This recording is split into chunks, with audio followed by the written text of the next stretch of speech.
This is A's Cast Live, your comprehensive look at the Oakland Athletics. And the pitch is swung on, hit the right field, hit deep. Whitefield going back at the track, over his head, and over the wall. Do you believe that? And 29 other MLB clubs. Ramirez with a drive to deep right, away back, goal! Hey, hits a bomb out there by the Rocks.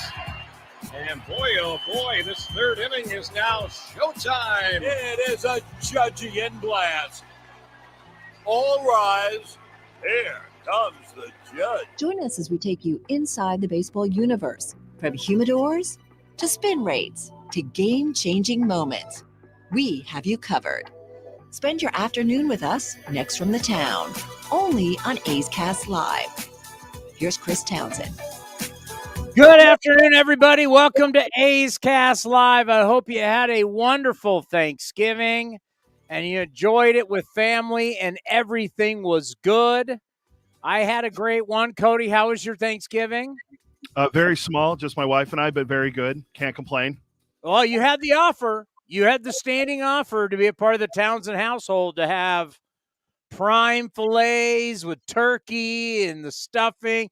You had the mashed potatoes, my wife's famous mashed potatoes, according to her. You had that opportunity. You turned it out. You turned it down. Yeah, well, we made food at home, but I appreciate the offer. I did spend Thanksgiving Eve with you instead of going out and partying like everyone else does on that night. I hung out with you and we watched a documentary on John Madden. So that was what we did. Yeah, kind of sad. Those are past my days of going out, because that's really something that, you know, in your 20s, maybe your early 30s, when everybody is coming back home and, you know, people you went to high school with and grade school with, or you grew up with, you're coming back home to your parents and you're coming back for Thanksgiving and everybody goes out to whatever your local watering hole is, and you just go out and get it done the night before Thanksgiving. That has long passed me by. I used to do that. But that was a long time ago. That's for you 20-somethings and early 30s. So keep doing it, because it is a great time to check in with all the people you grew up with and everybody coming back home. But I can't do that, Cody. My parents are dead. So you don't go back home for Thanksgiving. Yeah, I haven't. I've been here for 10 years now. I've never gone home for Christmas or Thanksgiving, any holiday with my family. They've only been here twice, so I don't get to spend it with my family either. Now I spend it with my wife's family.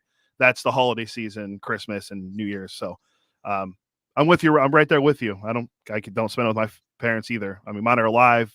Fortunately, I don't get to spend it with them. So Marty Lurie is going to be by. Our buddy Marty Lurie, the Bay Area Radio Hall of Famer. Marty Lurie will be here at 1:30 to talk about what's going on with Judge.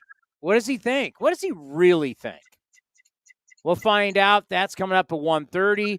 Robert Ford is going to be joining us. Sorry, I have to look over to the right here. When Cody's there, we've got to use my computer. Robert Ford will be here at 2:30, play-by-play man for the Houston Astros, as they've made the first big deal of the winter, right before the winter meetings. Huge. I think, but they're going to sell this as huge. So we'll talk about that with Jose Abreu leaving the Chicago White Sox and going to the Houston Astros. It's a great example, I'll get into it, of why you can't trust anything. Because you're reading something, and I can't remember where it was, because I've been reading all this different stuff, getting ready for the winter meetings, that because he has a home, he's got a home south of Florida. I don't know. I mean, south of Miami. I've been to Miami. I don't know what the south of Miami is. Is that the Keys? They didn't say he was in the Keys, because to me, the south of Miami is the Atlantic Ocean. So I don't know where this floating home is that he has. But the rumors were, because he lives in Florida, that there's a good chance he could sign with the Marlins or the Rays. That was never going to happen. I mean, they float out more crap during this time about potentially where guys could end up. It's unbelievable. So Marty Lurie at 1:30, and then we're going to have Robert Ford from the Astros coming up here at 2:30. Big deal for the Astros as they get their first baseman for the next 3 years. What does that mean for Gurriel? Does he smell and sound like an Oakland A already? I was wondering, what is he, 37, coming off of, I guess, a down year after winning the batting title the year prior? He's hurt. You know, he does look and feel and sound like an Oakland A. There was an article on MLB.com. He wasn't one of the 4 guys mentioned, but this was before he signed, before Abreu signed with the Astros. So maybe Gurriel is a guy that can play first base a little bit for the A's on a cheaper deal, maybe rebuild him and trade him at the deadline kind of thing. Would you say that if Gurriel came to the A's and started hitting right away, that no one would boo him because he was a Houston Astro? Yeah, I think the boos would subside. Probably pretty quick, huh? Yeah, I think he'd be if he comes here and he hits, I don't know, I almost said 250, but he hits better than that. If he hits 290, 300, I mean, we're looking at a potential batting title winner here with Yuli Gurriel. They're not going to be booing him. Hey, before we get into the A's coaching staff, I want you to look, everybody, right now. If you're listening on A's Cast, we absolutely love you. If you're able to watch on Twitter or YouTube, you see the banner below. We were not on Wednesday, so we had a Black Friday deal, and it was a Green Friday deal.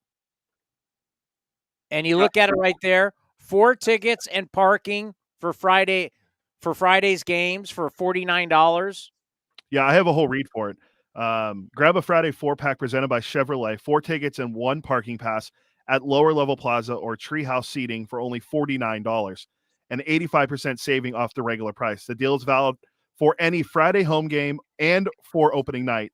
Lower level Friday 4-packs will not be available at this price point again this season, so don't miss out. Athletics.com/fan values. That's athletics.com/fan values. The deal ends tonight, Cyber Monday. Deal ends tonight at 11:59. So make sure you visit athletics.com. $49. 4 tickets and parking? $49. Like, are you kidding me? For any Friday game? I mean, this is an absolute no-brainer. 4 tickets plus parking for $49 any Friday. Think about it. Kids are out of school. June, July. Games are going to be faster, folks. No longer are you sitting there for 3 hours and 30 minutes. This thing's going to be like 2:30, 2:40. You're out of here. Friday night, you can't beat that. 4 tickets and parking for $49. I haven't seen the Friday schedule. I know when you click on the link, they have the Friday schedule. Obviously, some great games. I mean, you can see, I don't know, you see the Astros come into town for $49 for 4 tickets. That's an absolute steal. So get on that right now. I wanted to start today with something that I want to prepare you for the winter meetings. Oh, first of all, we got to do the A's coaching staff. I'm having a hard time looking over, so I can tell you Mike McCarthy comes over from the Padres as the new bullpen coach. I think the big news today, and great for Marcus Jensen, by the way, the local kid, Marcus Jensen, who's had a great career with the A's, grew up in Albany. He's now the quality control coach. Mike Aldretti goes to first base coach. Eric Martins goes over to third base coach. And probably the big news is, out of this change, is Darren Bush is now the bench coach. Because you need to find that. You need a replacement with Brad Ausmus leaving. So this is, kind of a big deal because Mark Kotsay, usually when you hear about bench coach, you don't go, what? But when you have a manager that's still young at this, he had last year, he needs to rely on his coaching staff, and he does. And having that strong bench coach, which Brad Ausmus was for him, having been a skipper in multiple places, you need to be able to lean on that guy. Darren Bush has been a manager in the minor leagues. He's done every type of coaching. You need to be able to rely on that guy and trust that guy because you're going to have these feelings, right? You're going to have these feelings that you want to make these moves and you want to bounce them off somebody who has experience and just not somebody who's going to tell you what you want to hear. Because sometimes in life, you have bad ideas. And sometimes people got to talk you out of those bad ideas. And then there's sometimes when someone can just give you really good advice right there, spur of the moment. Yep, you know what? That's right. Let's go with that. So Darren Bush will now be, I mean, he's done everything. He will be your bench coach. And Tommy Everidge stays the same. Chris Crone stays the same with your hitting. Of course, the great Scott Emerson isn't going anywhere. The legend, the pitching guru, and also one of the best interviews that we have here on A's Cast. So that is your A's coaching staff.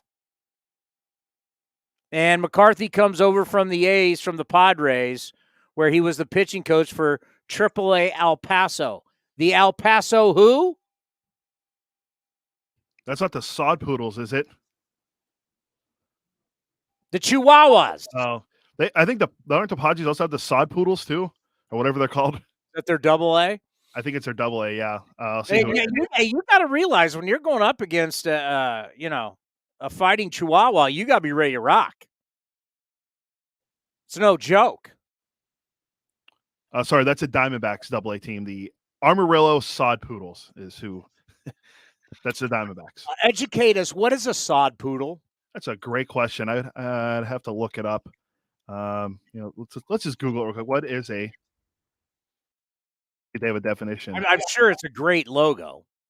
Yeah, it's a cool looking logo. They are. See, it doesn't really say because it doesn't exist, but it's a cool logo. It looks cool, yeah. I'm telling you that they've got some killer. The Chihuahuas logo's awesome. I love the Reno Aces. I was just in Reno recently looking at that again. So their minor leagues, their names and their mascots are absolutely the best. All right, Urban Dictionary says the name used for a prairie dogs 100 years ago was a sod poodle. Interesting. Okay, well, is their logo like a mean poodle? It looks like something, an animal with a hat on. It's hard to explain without showing. Just Google Amarillo Sod Poodles and everyone can see what it looks like. Okay, before we get to Marty and before we get to Jose Abreu, Clevenger signed. I texted Cody yesterday what everybody was going to say. Oh, it's a great deal. 1 year, low risk, incentive-laden contract, blah, blah, blah, blah, blah. I agree with all of that. Clevenger coming back from Tommy John, didn't pitch well in San Diego. You're getting him for nothing. Hopefully he's now going to be that. It takes time to get it back. And hopefully he's got it back. And if you're the Chicago White Sox, you'll benefit from that. And it'll be pretty cheap. And the big thing there will be, if he does reach his incentives in your contract, that means he was a player for you. Because at one point, he was one of the better pitchers in the American League when he was with Cleveland. If you can get somewhat of that guy back, good deal. But we'll get to that. How I want to start the show. I know last year, all we wanted was baseball to come back. That's all we wanted. The CBA, we're fans. We just want the game back on the field. Billionaires fighting with millionaires. It's just uncomfortable to talk about. It's no fun. They took us off the air, rightfully so, because we have so many different guests. The last thing we wanted was something to happen here and to have somebody say, well, this was said on A's Cast, and it gets on Twitter, and who knows. So it was better for us not to ruffle any feathers and to be off the air, let them work the deal out, and then we're back. Sorry, I have a little bit of a cold, so I'm going to have to hit the cough button a couple times. Okay, so it got all figured out, and away we went. And I'm on record of saying I don't think it was a good deal for the players. And I think baseball media is really bad at covering business. because they're not business people. They're journalists. And for the most part, all the guys you see when you're seeing these reports about what's going on, they're writers. What the hell do writers know about business? You think most of these writers are big business people cutting business deals, negotiating contracts, firing, running businesses? I don't think so. They're baseball writers. So for them, the players getting a little more money, the younger players, hey, let's bump up the minimum. Hey, we're going to have these pools that if, a guy like J-Rod is Rookie of the Year, he gets more money, and Adley Rutschman gets votes, and he's second, he gets extra money. That's all a drop in the bucket for the owners. The owners went into the negotiations knowing they were going to have to sprinkle the players with a little more money. And they held the players' feet to their fire, held their feet to the fire, and eventually the players caved. Remember, the 8 players, count them 8, that were down there at the negotiation table, how did they all vote for it, Cody? Weren't they against? Aren't they all? All 8 voted against the deal. I think they were all Scott Boras guys too, correct? Not all of them. I think like 6 out of 8 or whatever. Yeah, so many. But they all said, no, this is not a good deal for us. We're not getting enough. But then they threw it back to all the player reps and the guys that got to vote on it. They saw some more money coming in. They saw the luxury tax going up, the ceilings, the 3 ceilings, and they voted yes. And everybody went, yeah, the players. Meanwhile, the owners went, all right, we'll give you a little here. We'll give you a little there. And behind your back, which you don't realize what we're doing, we're signing multi-bazillion-dollar deals with Apple, Peacock. We've got new revenue streams like we've never had before that, oh, by the way, you're not getting any of it. You want to go back and tell me how the players won again? We now have Sunday morning games on Peacock. What are the players getting out of early Sunday morning games? Playing the game globally. I mean, come on. Good for the owners. They own it. It's their business. That's why you own businesses. You own businesses to succeed, make money. Players are employees. You own the business. I have no problem with it. But why do I bring this? Why are you bringing this up now? Because what we're going to see in San Diego starting Sunday, we will get there on Monday, is you're going to start to see maybe where we are with the biggest divide in baseball history. That's what this CBA is. There is a massive divide between the haves and the have-nots, and it's massive. And you've got owners of the smaller market teams who were not happy about this CBA. As the players, those 8 players, I think it was 8, those 8 players that were there negotiating went, nope, this is not a good deal. A lot of the small-time owners, not small-time, small market owners, they felt the same way. This isn't a good deal for us. And that luxury tax, that ceilings are going up and going up. Do you think the Rays are ever going to get to $270 million payroll? Pirates, A's, Royals, Marlins. I mean, we can go down to how many different teams? The D-backs. I mean, how many of these teams are never that they were looking at these negotiations and they were saying to themselves, this has nothing to do with us. This is basically Boras and the high-priced agents negotiating with the big market teams. It's basically what this last CBA was. And, yeah, you sprinkled some money to some of the younger players. But in the end, I don't know how many people really won. And we're going to go to the winter meetings, and you're going to see certain teams spending money. And you're going to see a lot of other teams not. And to me, that's not good. I hate to be Debbie Downer.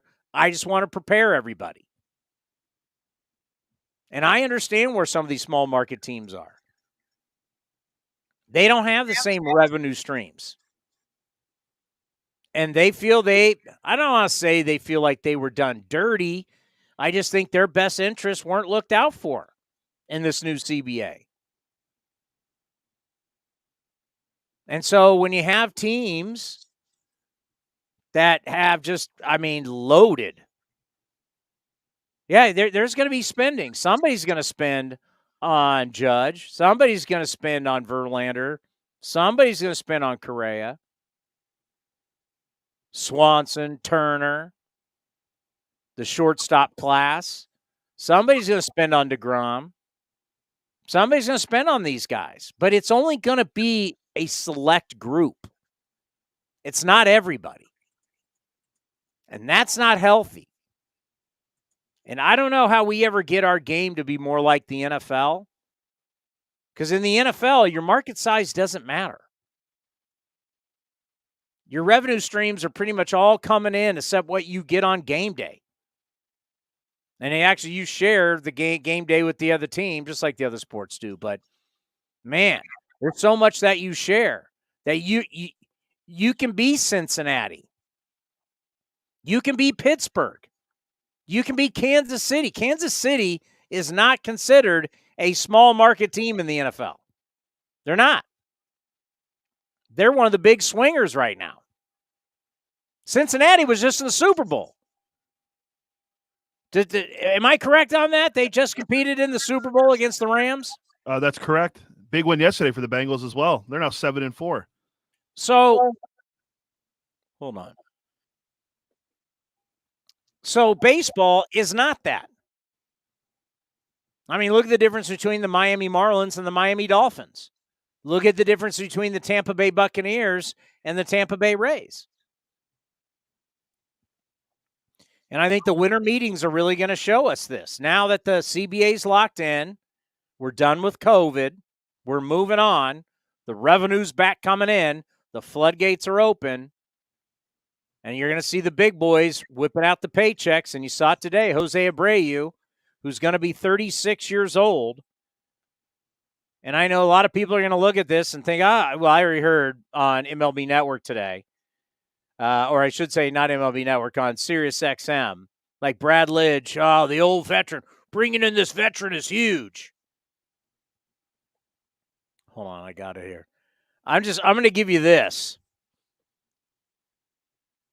Jose Abreu is going to turn 26 years old. So you're paying for, 36 on June 29th. So you're paying for 36, 37, and 38. All right?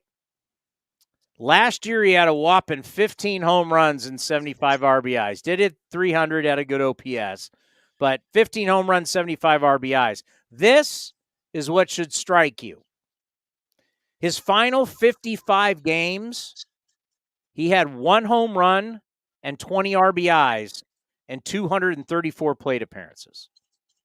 Last 55 games, White Sox crashed and burned. They are one of the favorites. People thought they could be representing the American League in the World Series. They were like a chic off-season pick. People thought, look out for the White Sox.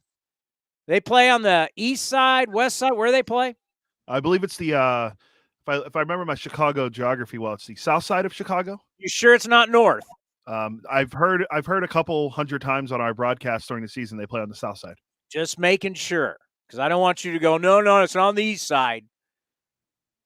Do they ever mention the east side or west side of Chicago? Because it's always the north side's the Cubs, south side's the White Sox. Is there anything going on in the east and the west? I don't think so. I've never actually been to Chicago, but yeah, I don't think I've ever heard it this way. You go up to the which tower is it there? Is it the Hancock building? Is that the Sears Tower? Is it the Sears Tower? They have a bar there at the top. Chicago is flat. It's the Sears Tower. All right, you go up to the Sears. Hancock's in New York. Yeah, they renamed it the Willis Tower. It used to be Sears.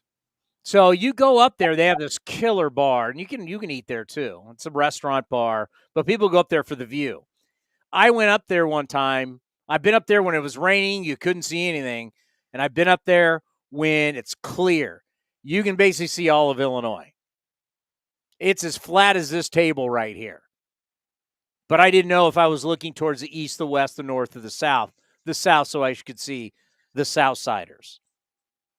But yeah, 3 years, $60 million for a guy who's 36 years old. It's the first major deal of the offseason. And when we go to San Diego on Monday and we're talking to everybody, I mean, obviously everything's going to be around Judge, but I have a bad feeling everything's going to be around a group of teams, and that's it. Like, we're going to talk Yankees. Whenever I see breaking news now I'll be paranoid. Hugh Freeze agrees to a deal to become Auburn's next head football coach. Lane Kiffin obviously is staying at Ole Miss. Nobody cares. All right. I think you're going to see Yankees. I think you're going to see Mets. I think you're going to see Dodgers. I think the Astros are going to be in there. I think the Padres are going to be in there. I think the Blue Jays are going to be in there. I think the Giants are going to be in there. Maybe the Mariners. I mean, you're gonna see a group of teams that are going to San Diego. Add. What's everybody else going to do, Cody? Wait and see, essentially. I mean, you mentioned it. The Braves are another team to watch. Oh, yeah, Braves. Braves, see what they do. I mean, I follow. Like the Braves. The Braves are a question. Will they go after DeGrom? But the problem with them is they've got to sign Dansby, and then they're now up against, I believe it's the first or second luxury tax. And signing someone like DeGrom takes them up to the third. But, I mean, if more than half the league is not doing anything but signing one-year deals, making trades, adding prospects, I don't think you can say that means the game's healthy. That game's healthy by everybody's making money, which is good news. Bad news is you're going to have more than half the league going, nah. That's not good news. Yeah, like I know a lot of people from what I read on Twitter, and I'm like you, I believe everything I read on Twitter anymore. A lot of people were surprised and actually like excited when the news broke that the Pirates signed Carlos Santana to a 1-year deal for like almost $7 million because they don't ever do that. Okay, cool, but they also signed a veteran guy to help a young team, sure, but they're probably not going to sign anybody else really. And you mentioned all the teams. It's a 1-year deal, and it's a 1-year deal. It's not like they locked up a guy long term or signed a free agent to a multi-year deal. They're not going to do that. The Rays aren't going to do that. It's unfortunate, but that's the way the game is right now. Yeah. I mean, are Baltimore going to, I mean, there could be, until we see it, Baltimore, they going to be players. They kind of claim they are. I didn't even mention the Red Sox. I mean, Red Sox are losing guys. Xander Bogaerts, Philly. I mean, so there's a group of teams that could spend. We don't know if they are, but then there's teams we know they're not going there to buy. And it's going to be, and I don't want to harp on it when we're down there because that'll be Debbie Downer. I want to do it now just to remind everybody, and I may reference this. This is what the last 5 years CBA has led us to. And you're going to see it now the next couple of years. Probably the biggest divide of haves and have-nots. You're going to see it. And unfortunately right now where the A's are, we're a have-not. We're not in go mode. Hopefully we'll get back there soon. Now our situation obviously is very complicated. Far different from most people's because, you know, we're having to deal with the ballpark and everything, and that's that it is what it is. Do we have the San Francisco Bay Area Radio Hall of Famer, the great Marty Lurie, with us?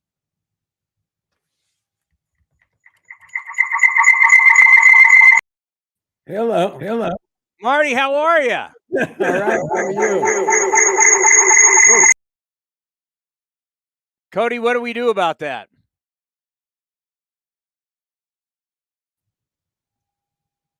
All right, let's try Marty again. Marty, how is that? Good, perfect.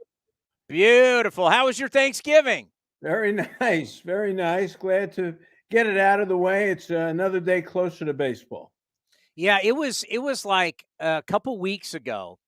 I was, I'm starting to get ready for the winter meetings. We'll be down there, and I doing research, and someone just popped this up: 100 days till pitchers and catchers report. I was like, just 100 days? We just feel like I got done with this season. Yeah, it's going to be here before you know it. I know. It's good. It's all good. We need the time off anyway, but things are going to start happening here in the next week or so. An interesting way to look at business is when you've got a guy and you want him, you make sure you go get him and you don't let anything stand in your way. Kind of what the Houston Astros just did with Jose Abreu. As there were rumors that San Diego was interested.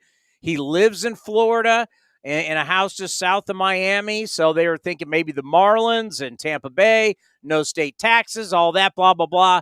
Astros went out and said, nope, 3 years, $60 million. You're our guy. They made it happen.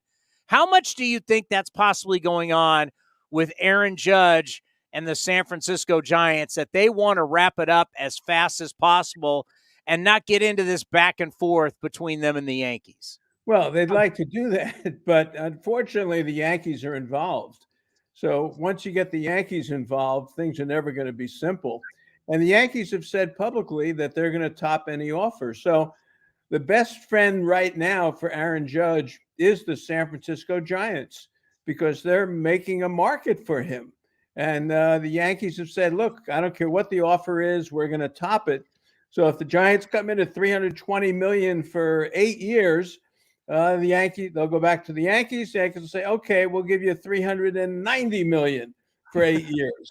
Then they'll go back to the Giants and say, hey, can you give us $410 million? And the Giants will say, it's been a pleasure. And he'll end up going back to the Yankees. Well, no one knows more. Unless he wants to be in Northern California. And you don't know that about the kid, because he's going to get a ton of money anyway. But this whole thing seems to me created by the agent. Well, I'll tell you this. You know as much about baseball history as anybody we know. And, of course, you grew up in New York and know all about the market. I've said this, when you think about your legacy and when it's over, you want to have that plaque in Monument Park next to Babe Ruth and Lou Gehrig and Derek Jeter and Reggie Jackson and those guys. There's something to that, Marty, that I don't think any other franchise can offer him. Agreed. And I said it on the air last week. Northern California is wonderful. Linden is his home and all that. But it's Saturday night. The game ends early. He goes home to Linden and says, hey, I think I'll go see a movie. Or if I'm in New York, I'll go to Broadway and see a show.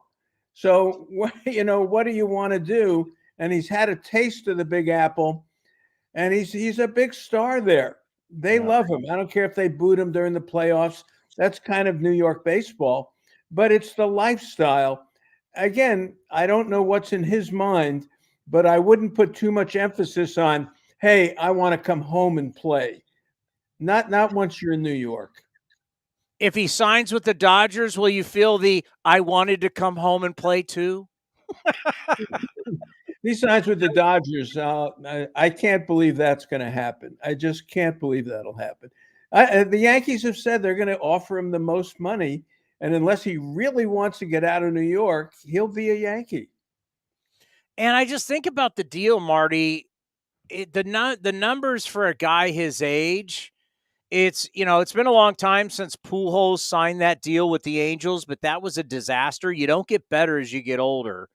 And we have never seen a player ever his size. Mm-hmm. We've seen Frank Howard. We've seen some tall guys. Winfield. And Dave obviously won the great. But, I mean, a lot of big guys don't age well. He's the biggest guy we've ever seen. So, I mean, you're somebody who covers the Giants as well as anybody.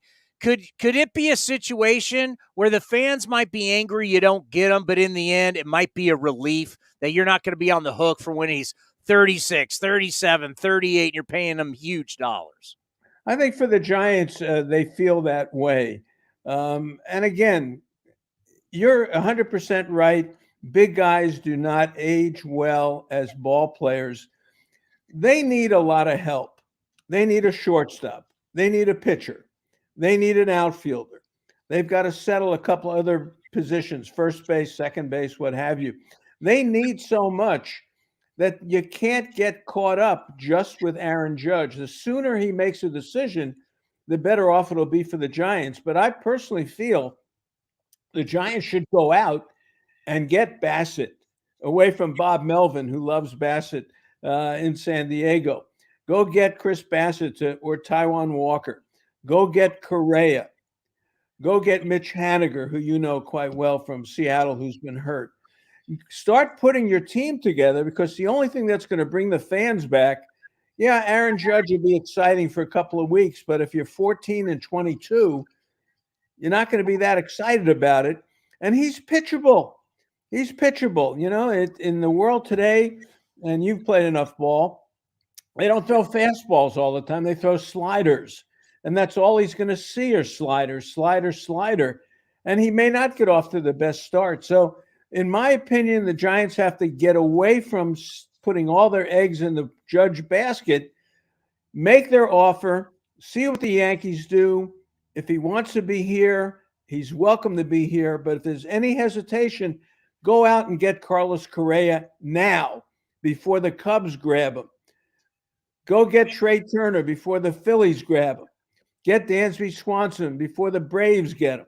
Get Bogarts before he goes back to Boston or goes to Baltimore. You got to take care of shortstop, because this market is full of shortstops. And if there's another year, there are third basemen or outfielders, you'd go after that. But the shortstops are the impact players in this market. So I say, get the decision done from him. Give him an ultimatum, as Larry David likes to say. An ultimatum, yeah. I want to know by December 7th, are you coming here or not? And if you're not, it's been a pleasure.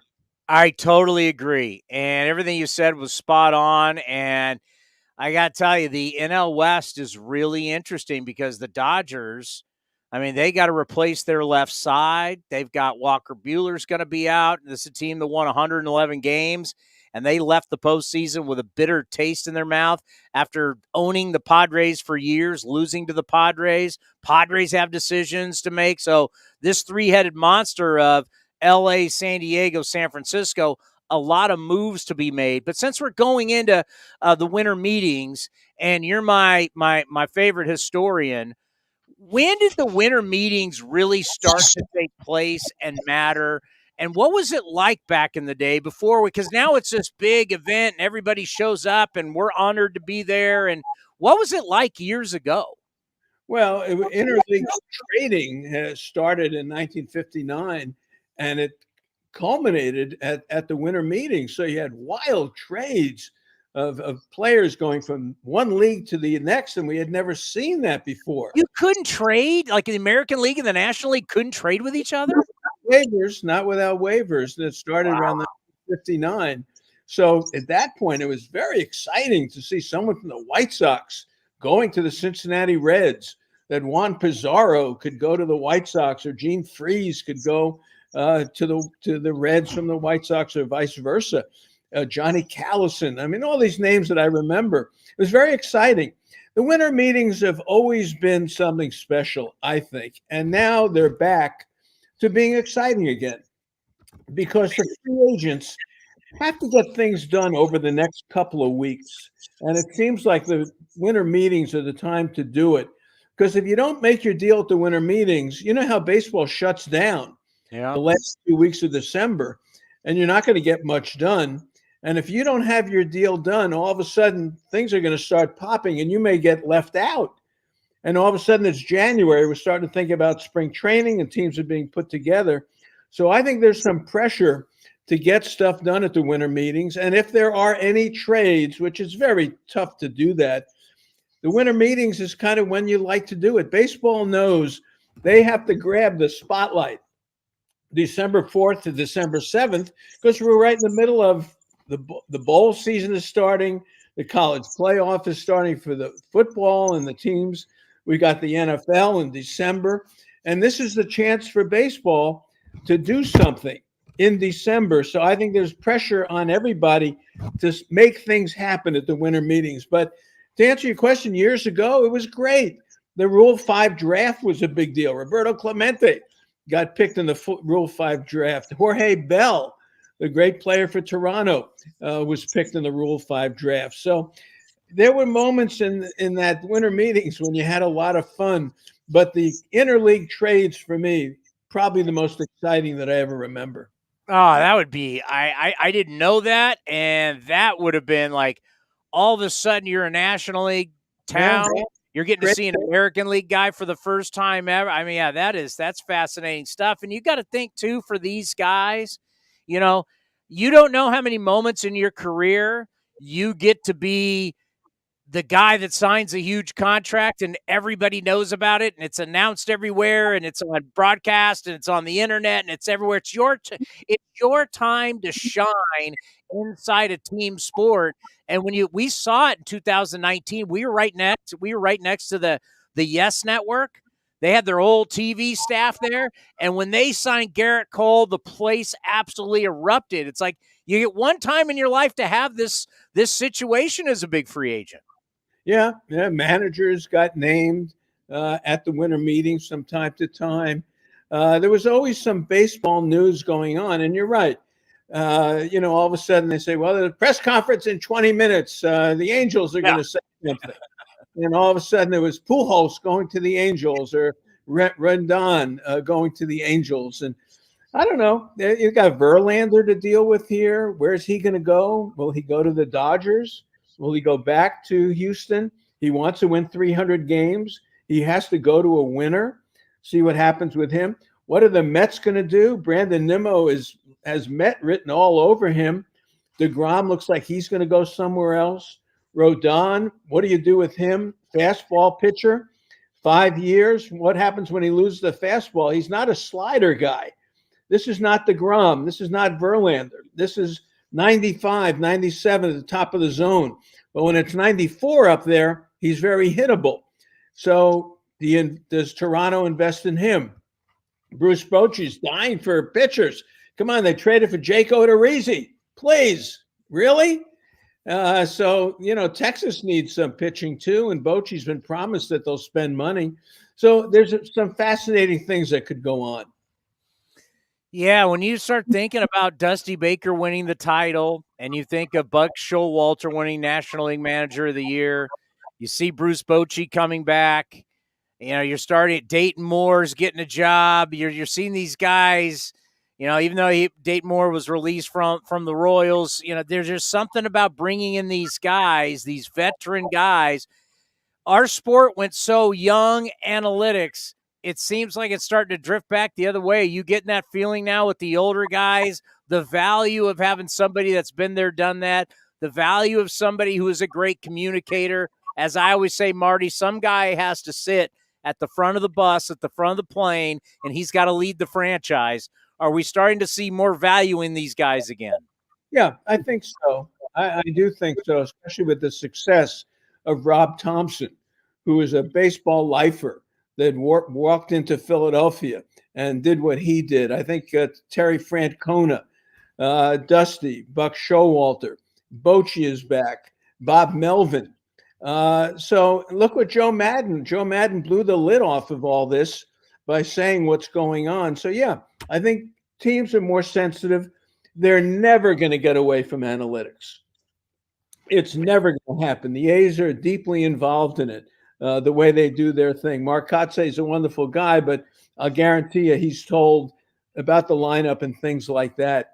So it's always going to be part of the game. But I think now it may stay out of the clubhouse to some degree. Yes, like Joe Madden said, give me all the stats, give me everything, but let me manage the game. I think we're going to get more of that as opposed to, look, if it gets to the fifth inning and the 3, 4, 5 hitters are coming up, bring in this guy, and that's what we want you to do. I think Dave Roberts is going to get away from that a little bit.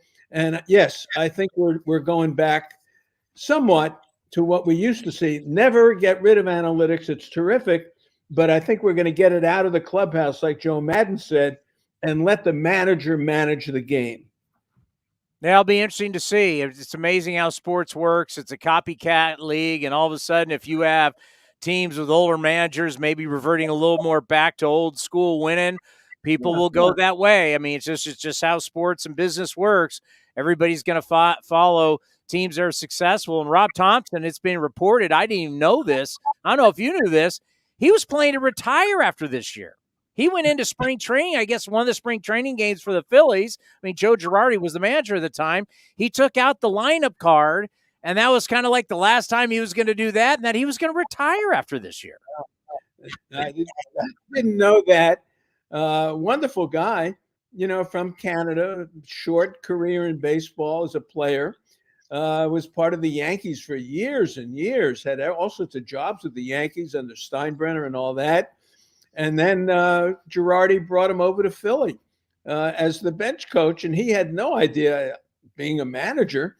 And then all of a sudden, Girardi couldn't really control the clubhouse, and the team was off to a bad start. Tension all over the place. Goodbye, Joe Girardi and Rob Thompson.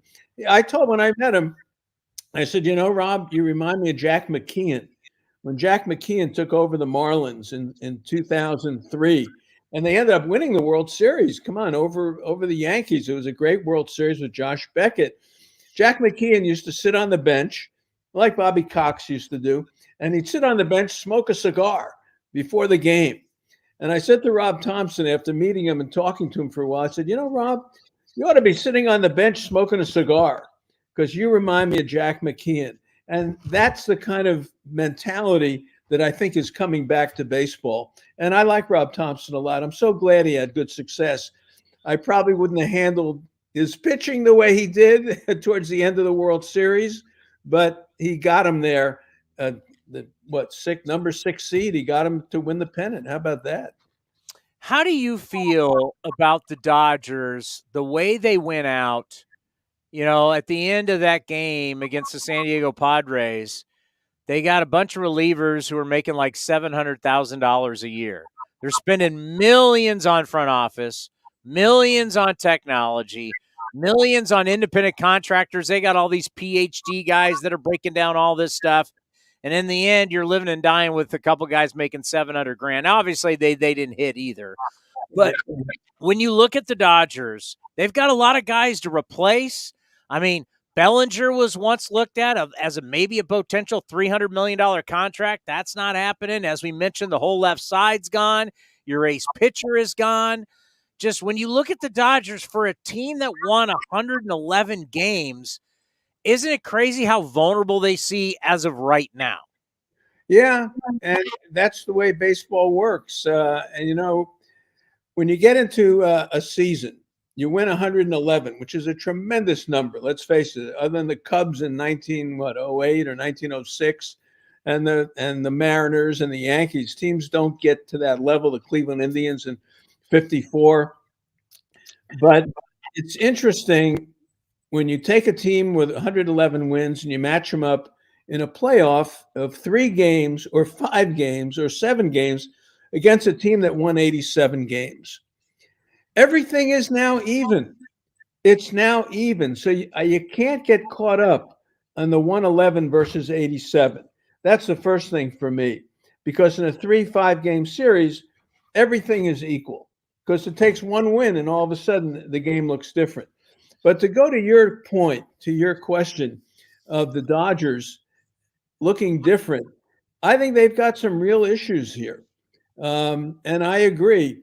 You'd rather see the big ticket items at the end of the game, but it didn't matter. They were so flat, and they couldn't do anything anyway out of that bullpen. They were awful coming out of that bullpen, and they had guys on rehab coming back from arm injuries, and it got exposed.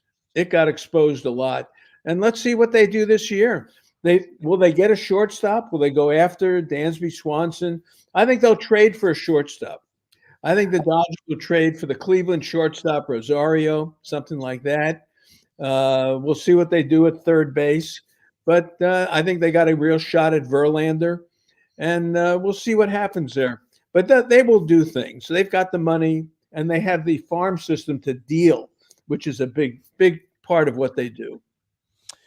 I don't know if I know anybody who reads more, knows more about the history of our game, not only at the big league level, but also in the minor leagues. The collection of books that you have, all the research that you do. Just tell the fans when it's the off season and we're heading towards Christmas. We just got out of Thanksgiving. What are you reading right now? What are you researching? What's the project you're on right now? Well, I actually am involved a little bit in the overall picture of baseball and trying to get a handle on where the game's going next year. So I'm in Arizona. I went to fall league games. And what I'm thinking about these days really are the rule changes. And let me tell you, this pitch clock is fabulous. Where do you see what can happen with the pitch clock? You can't have a reliever rubbing the ball up, walking at the back of the mound and cleaning the spikes. You get the ball, you got 20 seconds to throw it with somebody on base. And the older veteran pitchers are going to be challenged doing this. Believe me, the young pitchers who've been in the minor leagues for a while will get used to it. But where do you watch a game with the pitch clock? Dramatically different. Then I saw games without the shift. And it took me about 10 seconds to forget about the shift. Then we're back. Here's a second baseman. There's a shortstop. You may shade that way, but you don't have the shift. So that's different for me as well. So I got into that. Throwing over to first base. If you throw over twice, it's okay. The third time, you better get him. Come on, are you kidding me? Ricky Henderson would steal 300 in something like that. So we should see more running if that rule is in effect for next year. The bigger bases, I got to see that. I don't think that made much of a difference to me as a fan watching. In some games in the fall league, they had the computerized strike zone, which is coming. It's coming. It's seamless, and it's going to give the manager a couple of challenges on pitches that maybe were out of the zone that got called by the computer. So that's coming. So I think for me, it's just sitting back and trying to think of what next year could look like. And then once December 4th comes around, it's going to be bang, bang, bang, bang, bang. Signings, player movement, and December 4th to the 7th will be a big deal. So that's it for me. And basically, I looked at the Hall of Fame committee today to see who was on it. Looking at the Hall of Fame ballot, which is coming up the end of December, to see what's going to happen with Beltran. Will the stain of Garbage Gate or Garbage Can Gate or whatever you want to call it keep him out of the Hall of Fame? He's a borderline Hall of Famer, but if you look at the whole crowd, he may be the best one. So there's a lot of things just going on right now to think about in the game. But I'm waiting. I'm sitting back waiting for things to happen. That's what I'm sitting back waiting for. Well, on Sunday, the Contemporary Baseball Era Committee is going to vote. And, the Bonds, Clemens, that crew, and some great players. Dale Murphy, a two-time MVP in center field. When I was a kid, that guy was as good as anybody. Don Mattingly was an MVP, argue one of the best players of the 80s. Fred McGriff was a terrific player. Guys that just didn't get voted in. They kind of got lumped in the steroid era, some of them. How do you think Sunday's vote is going to go? Well, number one, they announced the committee today, so I was waiting to see that. And you got Chipper Jones, Greg Maddux, Jack Morris, Brian Sandberg, Lee Smith, Frank Thomas, Alan Trammell of the Hall of Famers. Now, you need 12 of 16 votes. And if you look at the players, there's 7 right there. These players are not going to vote for steroid guys. They played the game the way they played it without steroids, and they achieved Hall of Fame records without steroids. I don't think they're going to bend over backwards to give a pass to Clemens, Bonds. Schilling is just an outspoken person who's kind of hurt his chances with that.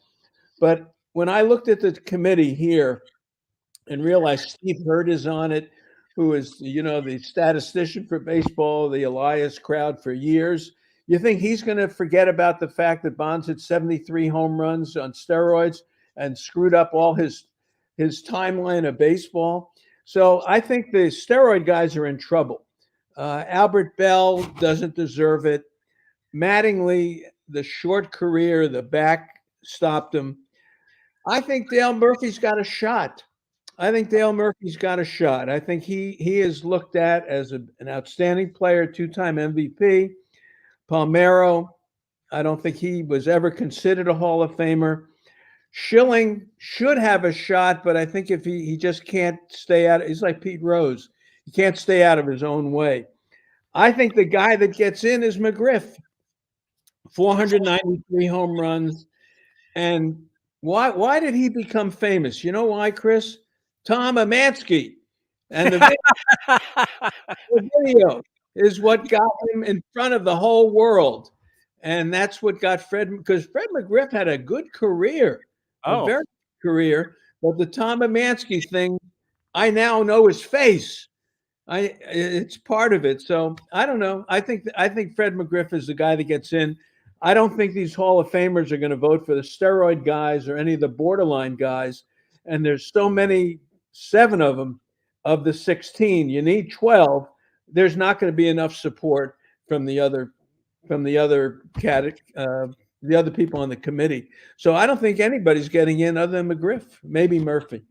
I'll never forget it was a bad hat that he had on. It was like to the side. It was a shirt that was too small for him. And they played that on ESPN over and over and over. And it was like, well, back then ESPN only had so many commercials, and they played the Tom Amansky. It was amazing how many times they played that spot. Never stopped. They shot it at the Little League field, and he revealed recently that he never, ever saw the video. He told the world on that video, this is the best thing. This helped my career. This changed that. He said he never, ever saw the video. And I don't know. I thought it humanized him. He was on a number of teams, but that 493 in home runs, come on. Lou Gehrig is at, 493? You can't. He was at an era where 500 got you in. So 7 short, I think he should be in. Yeah, one of the few guys that led the American League and the National League in home runs. I mean, he was underrated defensively. He was a winning player. He was a feared slugger. When Fred McGriff was with the Blue Jays and then the Padres and then the Braves, he was feared when he came to the plate. Yep. Yeah, he was. You're right. And he had a nickname. He was the crime dog. He had a nickname, and that helps a lot too. On your way out here, always trying, because I know people are always at this time of the year. I'm already doing it. Like, what am I going to get somebody? What am I going to get my brother? What am I going to? You're always kind of trying to figure out. And the people who watch it, the great thing about this show, Marty, we are the one show that talks baseball year round. We don't go to football. We don't go to basketball. We don't go to. All we do is talk baseball year round. We're at the winter meetings. We'll be at fantasy camp, then down to spring training. We go all year long. So I try and figure out what's a book that you've read recently that we could recommend to the listeners, saying, hey, if you've got a baseball fan, you're looking at the book's a great gift because it's not expensive, and people always appreciate that you really thought about it, went out and got a gift like this. What is a good book you could recommend somebody give that baseball fan for Christmas? Well, I like the question. Every Sunday on the show, I do a book review, so to speak, with an author who's done a book about baseball, and it's very popular. It's been terrific. A couple come to mind. One is the book on Jim Thorpe. David Moranis wrote it. Jim Thorpe had an amazing impact in the early 1900s on sports, the Carlisle Indian School, but he had a baseball career. Jim Thorpe was a New York Giant for a number of years, and Jim Thorpe was brought in because of the name and the publicity that he could give to the team. Because of Jim Thorpe, the Giants and White Sox went on a world tour because the people in the world knew Jim Thorpe. So the Jim Thorpe story, I think, is outstanding. The second one is the Rickey Henderson book by Howard Bryant. Yeah. I really liked it because I know a lot of people in it, Fred Atkins and different people like that, and Mr. Gwynn and Ricky getting signed, and Shooty is in there, and Shooty is shooting his mouth off a lot in there. It's fabulous to hear what he's got to say about Billy Martin. So the Ricky Henderson book, absolutely, absolutely, very good. And the third one is the one that Tyler Kepner put out, and it came out just around the World Series. It's the history of the World Series, and he has a very interesting way of doing it, of different parts of the World Series, the players who you never heard of who do things, the great pitching matchups, or things that happen in the World Series. And I really started reading it. And every night I would just pick up another chapter and read. And I said, boy, this is really good.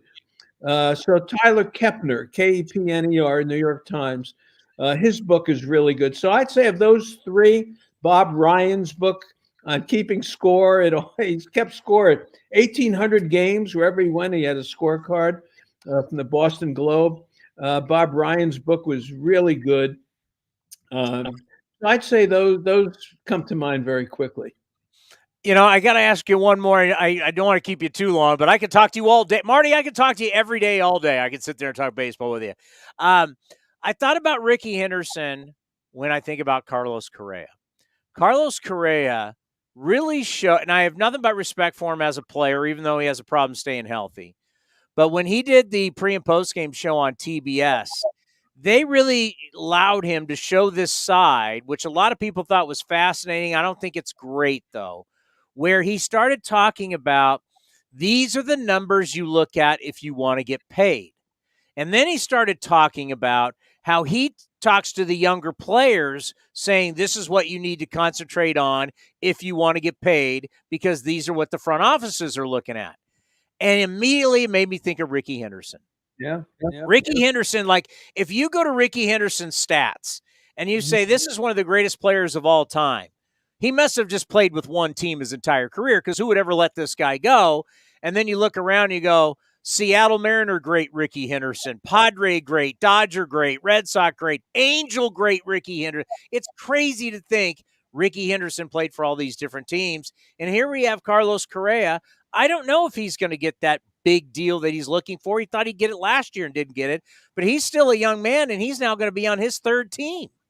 Yep. 28 years old. 28, and he's the youngest of that whole free agent class of shortstops. He'll get paid.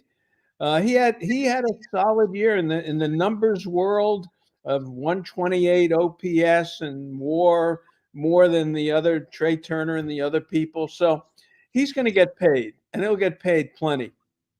But you bring up a great point about Ricky. Ricky was motivated by money, and it's okay. I mean, that's what he wanted.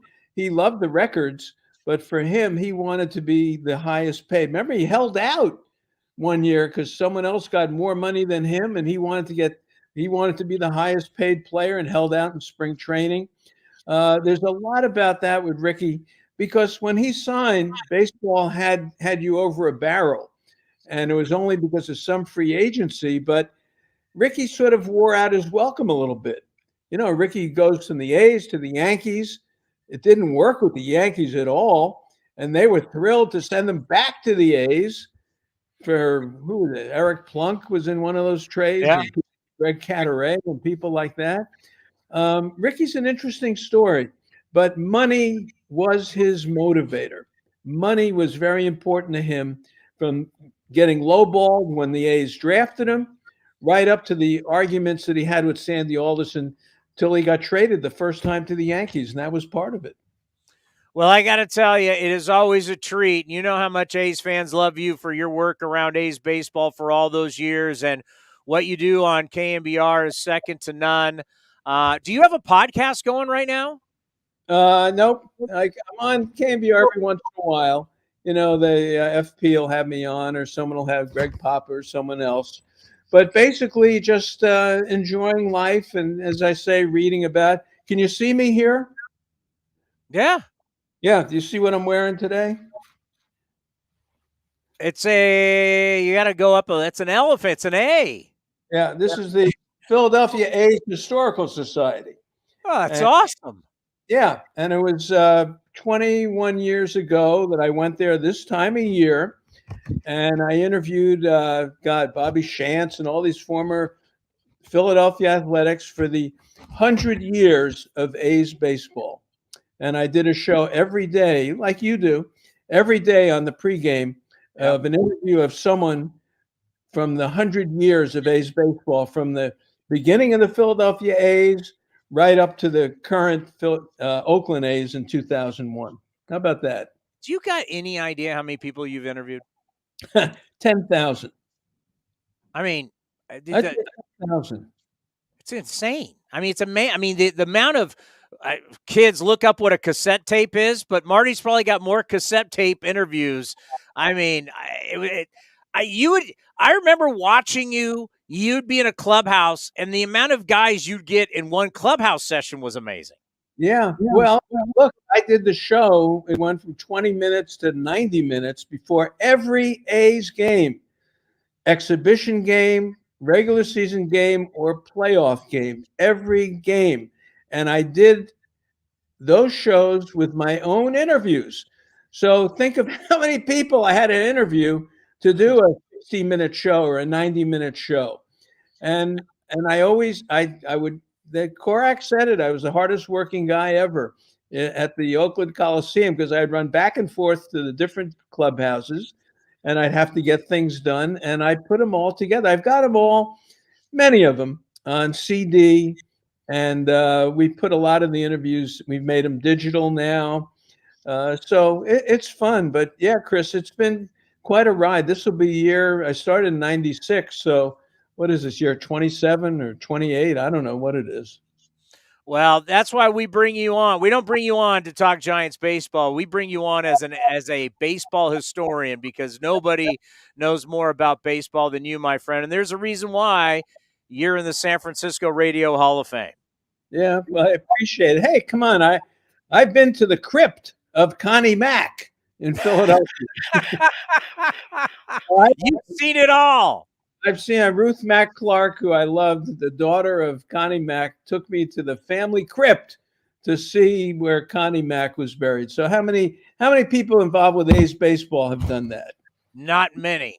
Well, let's do this. When we get back from the winter meetings, let's see what happens, and let's do this again and kind of break down what happened at the winter meetings in San Diego. Pleasure. Always a pleasure, Chris. All right, buddy, you be well. You have a good holiday. The Hall of Famer, Marty Lurie, right here on A's Cast Live. He is the best. I didn't know that. The National League and the American young baseball. See, I'm at least old enough to remember when the National League and the American League were different, right? They were different. They had their own commissioners, or no, they had their own presidents. You had the commissioner, and it was like the mob. You had the mob boss, and then this guy was the head of this, you know. So you had the family, which would be like the Gambino family, right? And then you had the two presidents of the league, and it was like crazy. They were different. The National League and the American League were different leagues. I never knew they couldn't trade with each other. That's fascinating. There's a lot to get to. We got to play some of our great sponsors here. Don't forget the link down below. This is your last chance. 4 tickets, parking for only $4.99 for all Friday night games, and you get opening day. This is an amazing deal. Click on it. Cody, read it real quick, because if people are just listening on A's Cast, how can they get this? So grab a Friday 4-pack presented by Chevrolet. 4 tickets and 1 parking pass at lower level plaza or treehouse seating for only $49 and 85% saving off the regular price. The deal is valid for any Friday home game and for opening night. Lower level Friday 4-packs will not be available at this price point again this season, so don't miss out. Visit athletics.com/fan values. That's athletics.com/fan values to get your tickets today. The deal ends today, Cyber Monday at 11:59 tonight, so don't miss out. Athletics.com/fan value. All right, a lot to get to there. I mean, we still got to get to the Abreu signing.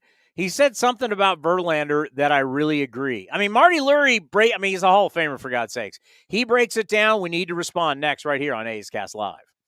The Coliseum has gone by many names, but none better than the Last Dive Bar. Hi, everyone. Ken Korak here, and my friends at Last Dive Bar are helping us celebrate our longtime home. Last Dive Bar has the most unique merchandise for all Oakland baseball fans. T-shirts, sweatshirts, the Ray Fosse line, and my personal favorite, the lights have taken full effect. Visit their website at lastdivebar.com or follow them on social media at Last Dive Bar. All proceeds are invested back into the A's Community Fund and their affiliated charities. Go to lastdivebar.com. That's lastdivebar.com. Are you looking for the perfect holiday gift for that special A's fan? Grab a Friday 4-pack presented by Chevrolet. 4 tickets and 1 parking pass at lower level, plaza, or treehouse seating for only $49, an 85% saving off the regular price. This deal is valid for any Friday night home game and for opening night. Lower level Friday 4-packs will not be available at this price point again this season, so don't miss out. Visit athletics.com/fan values for more information. That's athletics.com/fan values.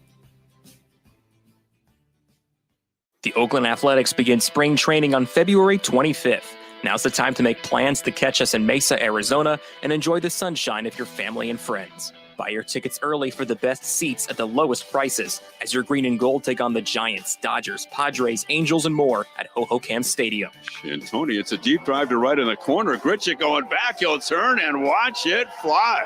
Get your tickets at athletics.com/spring. That's athletics.com/spring.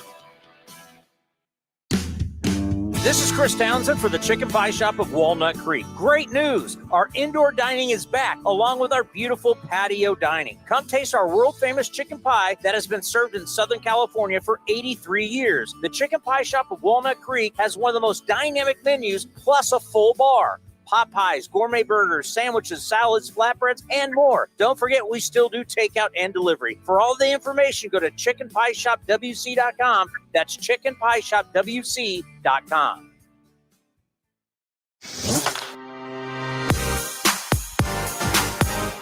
Senior writer for MLB Pipeline Jim Callis stopped by A's Cast Live and discussed the prospects he likes in the A's farm system. I like Ken Waldichuk. I think he's a little unheralded.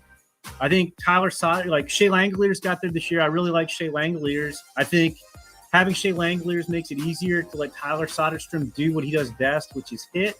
And it's always tough when you have a really offensive-minded catcher like Tyler was, where if you catch him, it detracts from his hitting because of the time you have to devote to catching and then the physical toll. So I think they're going to get more out of Tyler Soderstrom's bat. To listen to the full interview and much more, go to athletics.com/A'sCast.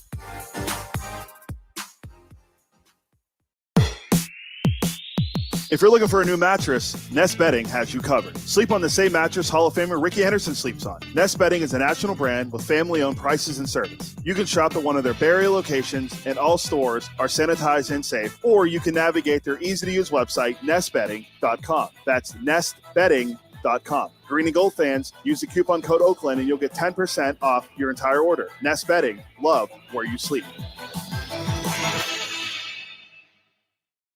Some things just go together.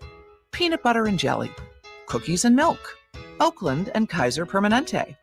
If that last one caught you off guard, it shouldn't, because Kaiser Permanente has been helping keep Oakland healthy since our very beginning. And as the official healthcare partner of the Oakland A's, that won't be changing anytime soon. Whatever you may need, you can trust Kaiser Permanente to help keep you feeling your best. Kaiser Permanente. Thrive. Visit kp.org today. A's Cast Live continues from the town. Here's Chris Townsend.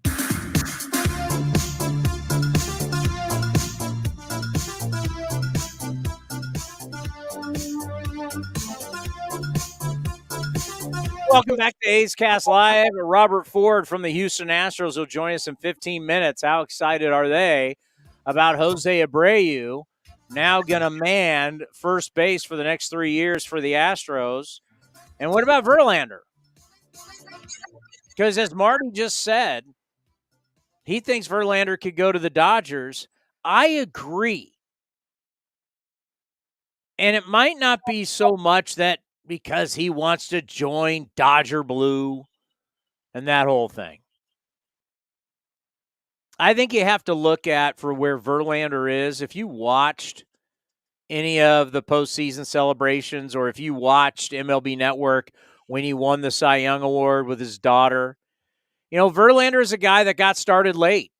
He didn't get married early. Got married later on. Some might call him smart. But he got married later on to his supermodel wife.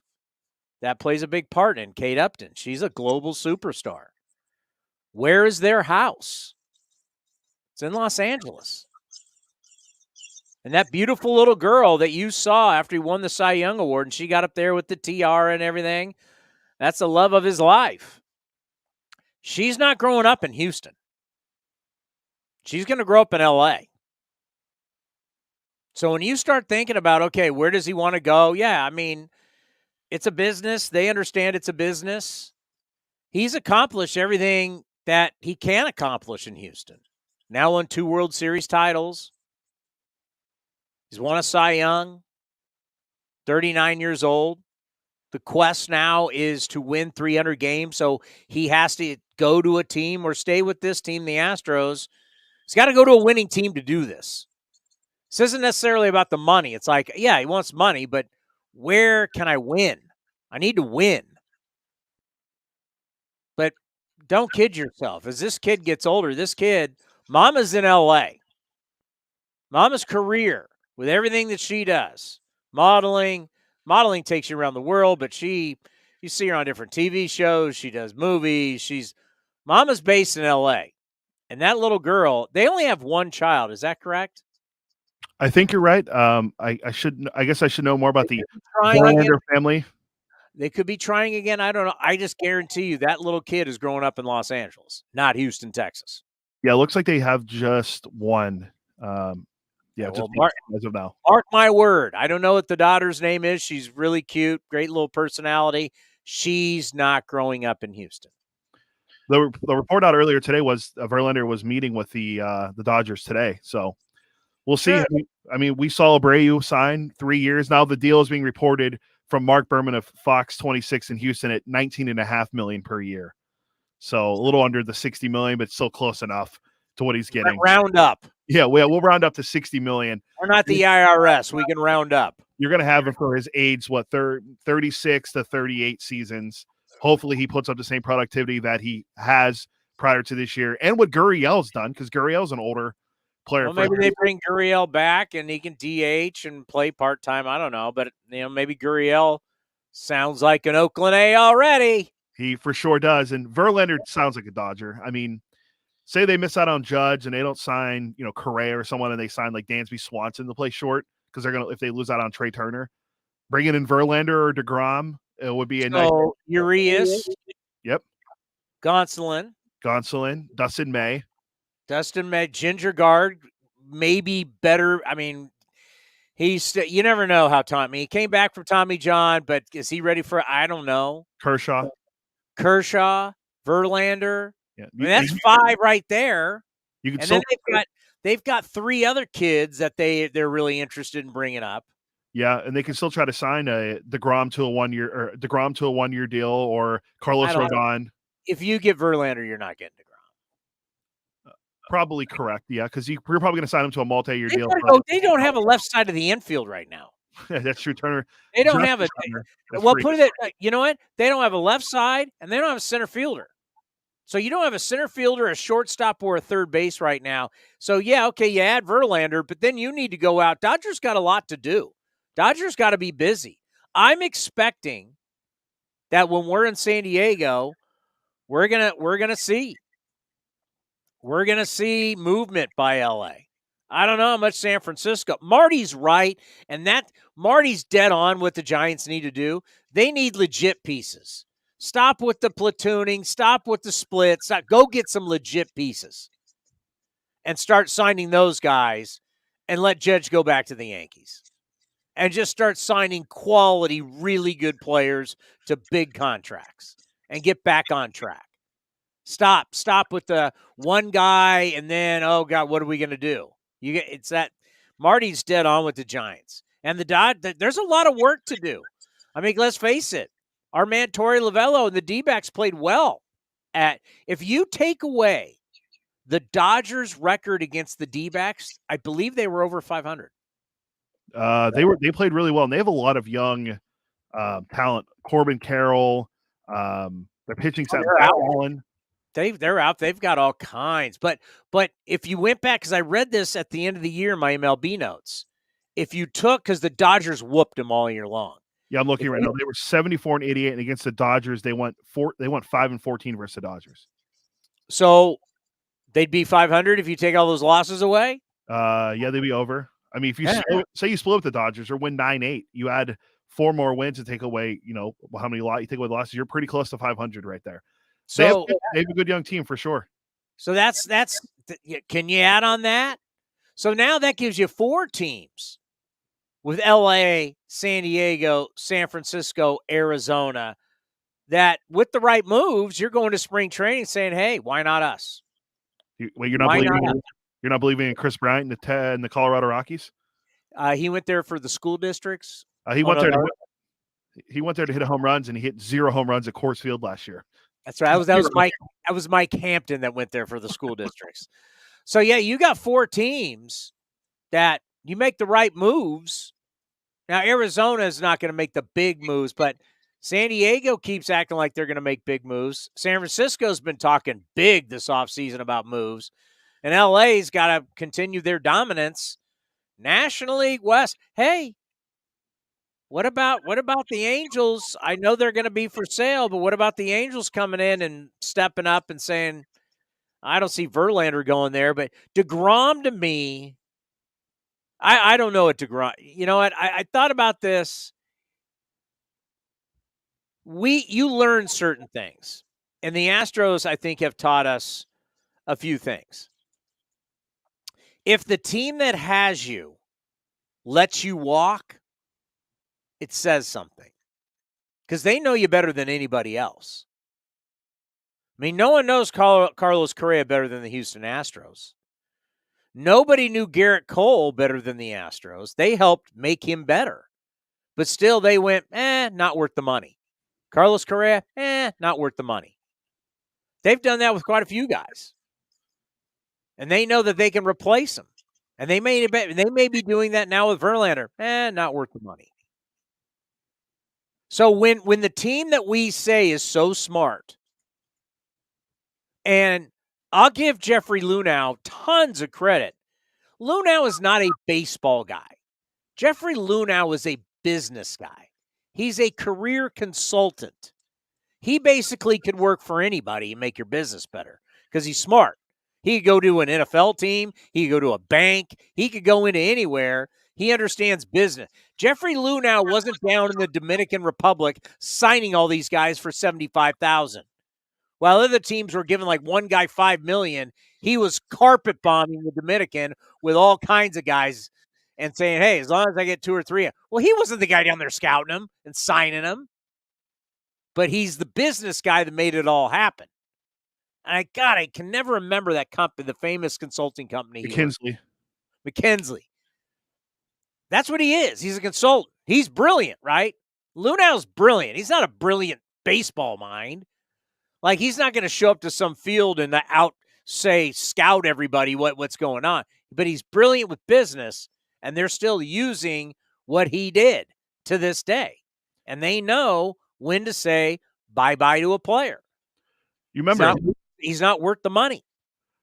What was it a few years ago? Remember, he was like going to cut back on scouting and just like pay people. There was an article in The Athletic, I think, that he was going to start cutting out scouts and just pay people to video, like, pitchers and players they were trying to scout for drafts and international signings. And the thing about Luhnow is Luhnow's not the guy that's going to be watching this video.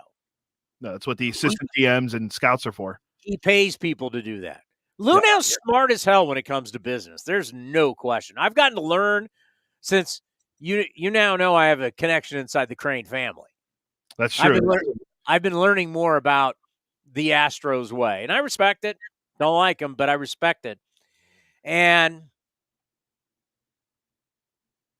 if they let a guy go, I mean, it kind of speaks volumes, right? I don't know if Correa is going to get that deal.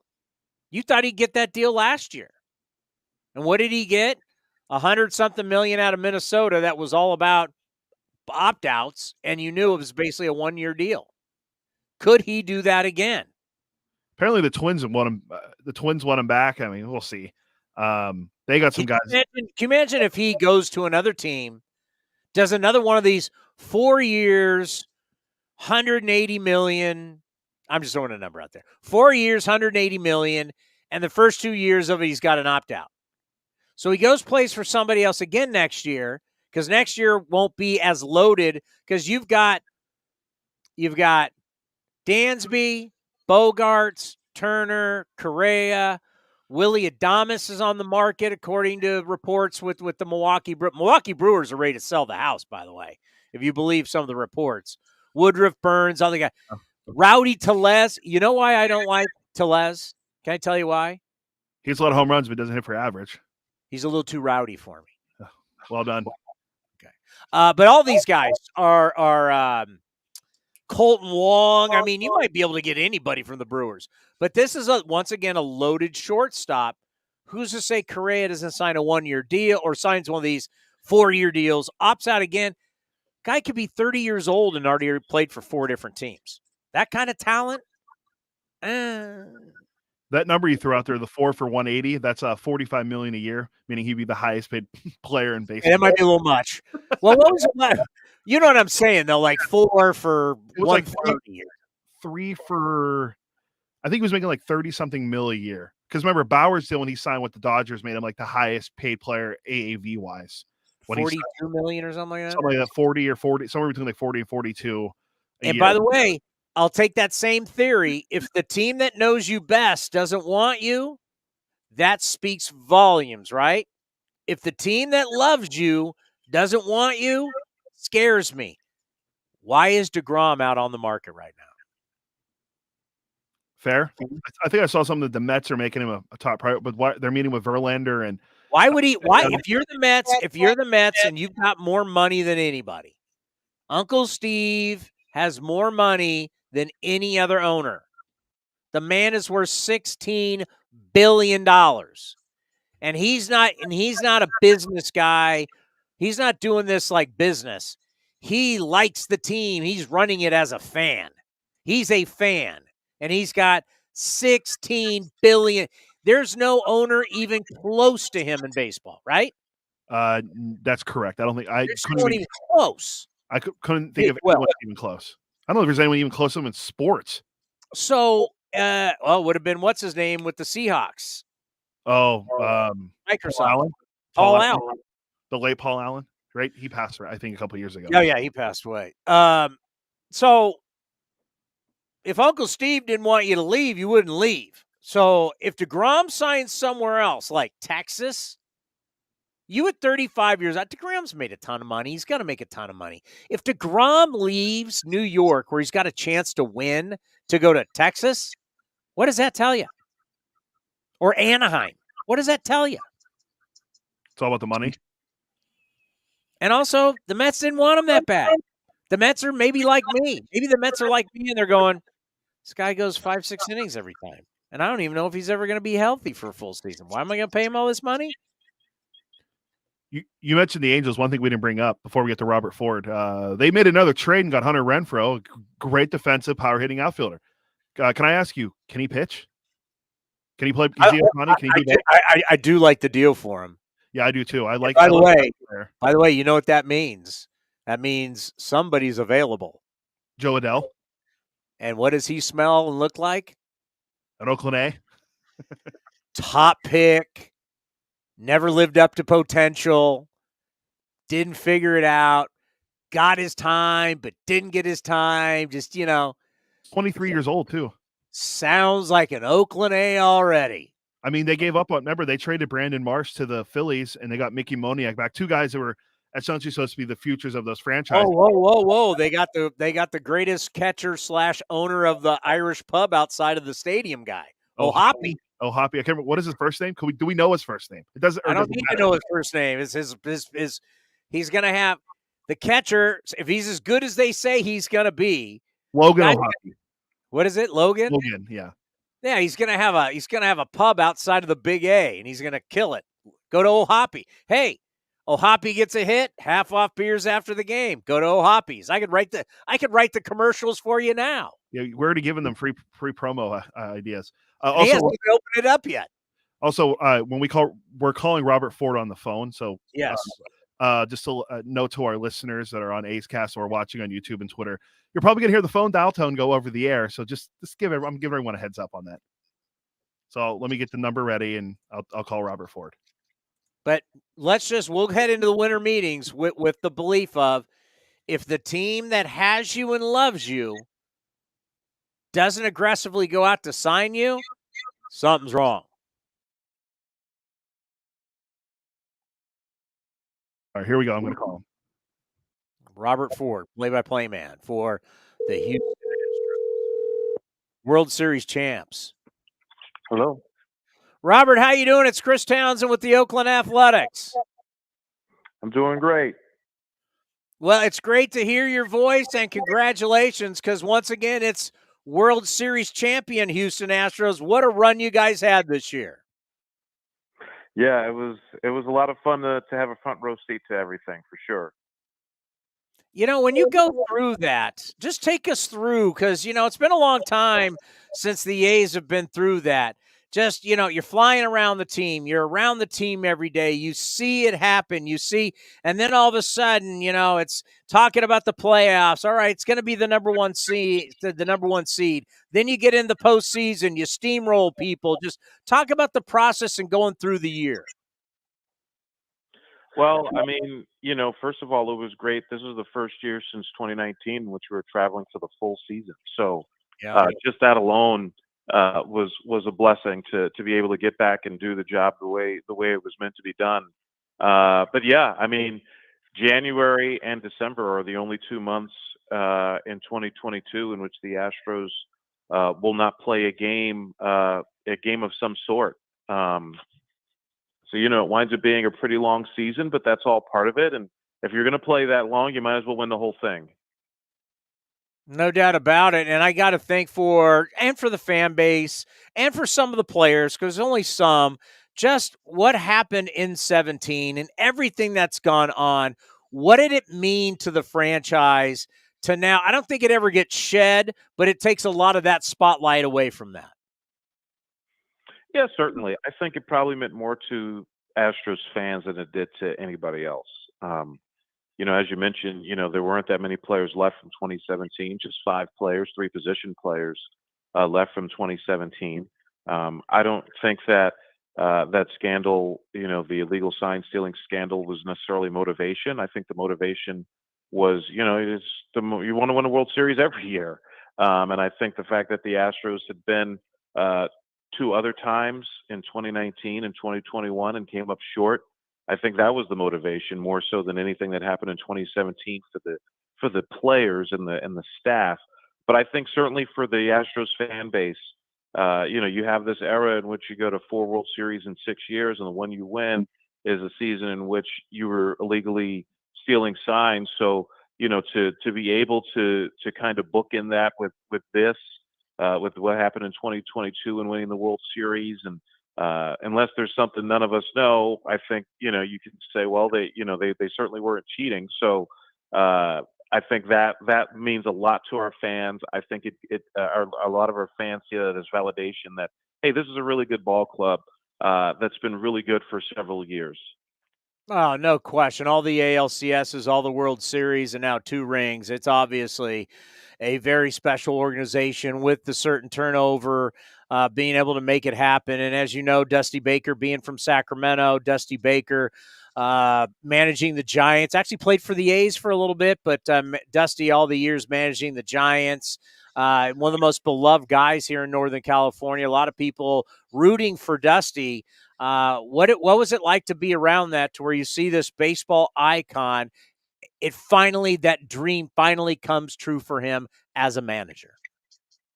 There were so many people I heard from who were like, I don't like the Astros, but I want Dusty to get a ring. And I think that just speaks to who Dusty Baker is. And anyone who's ever spent any time with him would understand why, so many people were rooting for him. I mean, just someone who's had a fantastic career, was a very good player for a long time, had a very good career as a manager, over 2,000 wins, not able to win the World Series up until this year. That was always kind of the one thing missing from his resume.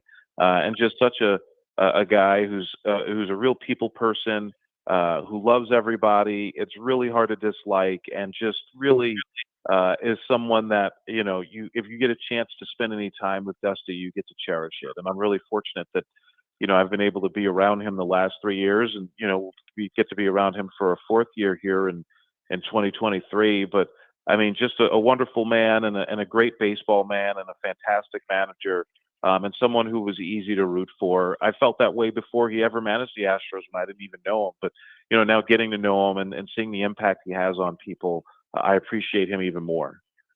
When I think about how you do business, especially after you've won a World Series, you got to stay aggressive. You got to stay in attack mode. And if there's somebody you want, go out and get them. Don't wait to get to San Diego. Don't wait for the agents to start talking to teams. Go get your guy now. And Jose Abreu, there was talk about the Padres. I even saw, he's got this home south of Miami. Yeah, it could be the Marlins, maybe the Rays. He wants to be in Florida. Bravo by the Astros going in and getting a 3-year deal done. That big right-handed bat coming to Minute Maid Park and playing first base, what does that mean for the Astros? Well, assuming obviously that it does get finalized, I mean, Jose Abreu fits great in the Astros lineup. I mean, for someone who has the production that he does and the low strikeout rate, I mean, you can say that about pretty much every one of the Astros' really productive hitters. But yeah, Yuli Gurriel clearly was on the decline this past season. He had a really good postseason, but after winning the batting championship in 2021, was clearly not the same guy offensively this past year.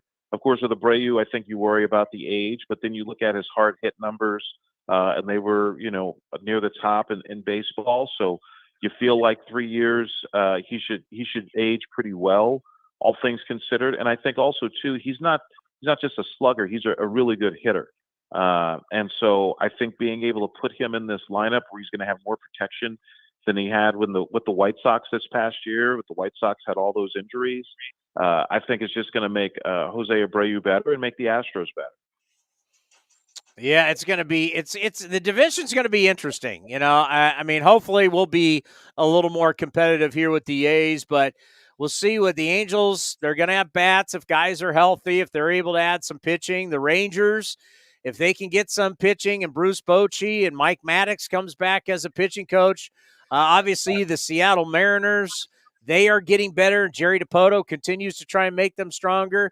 What do you think as we head to San Diego for the winter meetings? What are you thinking about the AL West? Well, I mean, I think it should be more competitive than it's been the last few years. I mean, the Mariners obviously had a great year last year, and they should be even better, especially with the maturation of some of their young players and getting quite a bit of experience last year. I agree with you about the Angels. That should be an improved team, especially if Anthony Rendon is able to be healthy. That's the $1 million question. And obviously, they'll have Shohei Ohtani in the fold along with Mike Trout. So I don't think you can ever count them out. And yeah, the Rangers I think are interesting. I don't know that they have enough pitching at this point, but they're a team that certainly isn't going to be an easy out. So. Yeah, I think the division should be better. But I also feel like, we say this every year, and, more often than not, the Astros are the team that winds up winning the division. So, and I do think the division was better last year than it happened in the last few years, and the Astros still won it by 16 games over the Mariners team that made it to the postseason, which, I mean, and it's just crazy to think about it that way. But yeah, I mean, I think until, it's one of those things, until someone knocks the Astros off, I think it's hard to bet against them. Yeah, there's no question about it. I mean, they are going to go in, and Vegas will have it. They're going to go in the clear favorites. The one question will be, and obviously tough to answer, and we'll know more in the next week or so, is we know Verlander wants to win 300 games because he's going to be, if he gets there, he'll be the last guy in our lifetime to do it. But he's got to go to a team that wins a lot of games. And there are a few teams out there that do that, including the Astros. So when you look at the year he just had, winning the World Series, winning the Cy Young, comeback player of the year, how do you think this plays out? I know you don't have a crystal ball, but just the sense. I know you've gotten to know him. How do you think this plays out with Verlander? I mean, I really think it's going to come down to who's able to maybe give him a possibly a third year on a deal. I mean, I really think that's what it's going to come down to. The average annual value is going to be high for a Verlander contract, and it has been for his last couple of contracts that he signed with the Astros. So that's going to be there. So I think it's going to come down to who's willing to give him a third year. Is someone willing to give him a third year? Because I think most teams probably would be comfortable with 2 years. I would guess the Astros would be comfortable with doing a 2-year deal. But would Verlander be fine with that? Or is he going to say, you know what, I want to see who's going to be willing to sign me for 3 years? That's just my guess. And I really think that's what it's going to come down to. It's going to be fascinating. Robert, we always appreciate the time. Enjoy your off season. Congratulations on a wonderful ride and getting that ring. And we will talk to you soon. Be well and happy holidays. All right. Take care, Chris. Robert Ford of the Houston Astros. Yeah, I mean, Verlander staying with Houston's a no-brainer. I mean, absolutely no-brainer. Now going to L.A., also kind of a no-brainer. New York, probably not so much. But I think Robert was dead on right there. Verlander wants to get to 300 games. Where does he stand now? He's at like 240 something, right? I think it's 244 last I checked. I'll get the exact number. He's close. He also can get to 4,000 strikeouts also. So, I mean, basically he can get around 20 wins. 3 straight years, 244. Yeah, I mean, he'll get close. It's going to take him 4 to 5 years. So if he gets 3 years guaranteed, he'll be in one spot for 3 years, and then probably that 4th year that he'll need to get to 300, who knows? He's at or are you going to doubt that he could win 20 games 3 straight years? No, the way he pitched this year, absolutely not. And he's at 3,198 strikeouts. And how about if he's on the Dodgers? Oh, easily. I mean, look how many games Tony Gonsolin and Tyler Anderson won. I mean they were really good, but I mean, Gonsolin didn't even go deep into games. So if Verlander joins the Dodgers and wins 20 games 3 straight years, because all they do is win over 100 games, he's at 300 wins. And he rides off into the sunset. Bye-bye. 300 wins, one of the greatest pitchers of all time. We'll see you in 5 years at the Hall of Fame. Should probably be a unanimous Hall of Famer, but he won't be because there'll be someone that won't vote for him because he maybe shafted them in an interview in Detroit or some reason that he won't get it. But I think now that Mariano Rivera has done it, we will now see multiple guys get that. I mean, Jeter didn't get it. There was that one guy that didn't vote for him. Yeah, I could see Verlander. Getting it. Speaking of a guy who could get it, this just came out. Miguel Cabrera, who we honored at the All-Star game, who we honored all around baseball last year, is saying it's time to hang him up after this year, 2023. He's coming back. Are you kidding me? I'm never going to say, as a player, you only have one career. Play as long as you want to play. But when you go out and hit 254, you have an OPS of 622. You hit only 5 home runs in 112 games. You say to yourself, why would he come back? That's where I scroll down his baseball reference page. Do you know to what section? After I read his horrible numbers, which you would say a great player like this doesn't want to play like this. Like if you're a great player, like he is, you got the career numbers, you don't want to go out looking like a chump. You don't. But I'm going to scroll down to another section of his baseball reference page. Do you know what section that is? How much money he's made? Next year, he is going to get guaranteed $32 million. $32 million. So that's not, he could have walked away after making $32 million. What did he make? Yeah, he made $32 million for those 5 home runs this year. They paid him 32 home runs. They paid him $32 million. But instead of walking away now when he's done, he's saying, I've had enough. We'll walk away after 2023. Thank you, Miggy. You want that $32 million. I'm not hating on you. I'm not hating. I'm just saying, spare me the emotional, I think it's time. Oh, no. It's time. It's time for you to retire. But you want to make that $32 million because he's got vesting options, Cody, in 2024 and 2025.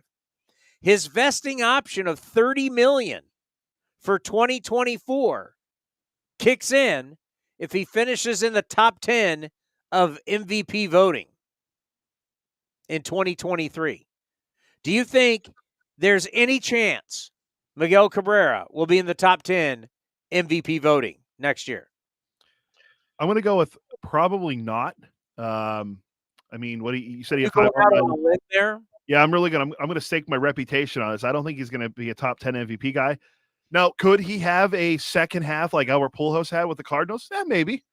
But I don't think it's going to happen. He got the 3,000 hits last year.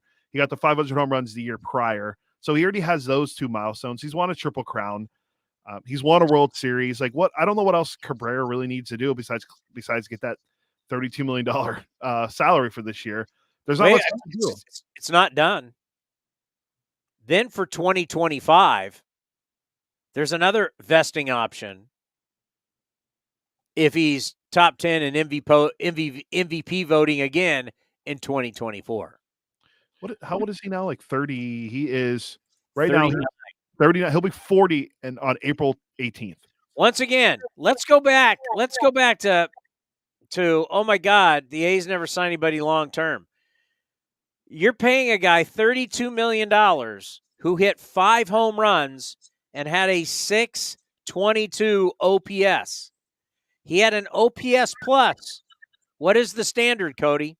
100's league average. He was at 83. He is literally a defensive liability. He is literally robbing your franchise blind. Because it's been, and I've talked a lot about this when we've played the Tigers, and it's ruffled some people's feathers, and I apologize, but I'm just giving you the truth.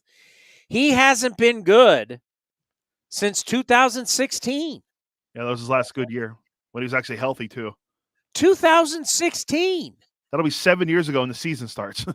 2016. He's been below average since 2016. He's never been the same guy. Look at his home runs. 2017 had 16. 2018 was hurt. Only played 38 games and had 3. 2019, he had 12. 2020, the COVID season, he at least had 10 there. 2021, he had 15, and last year he had 5.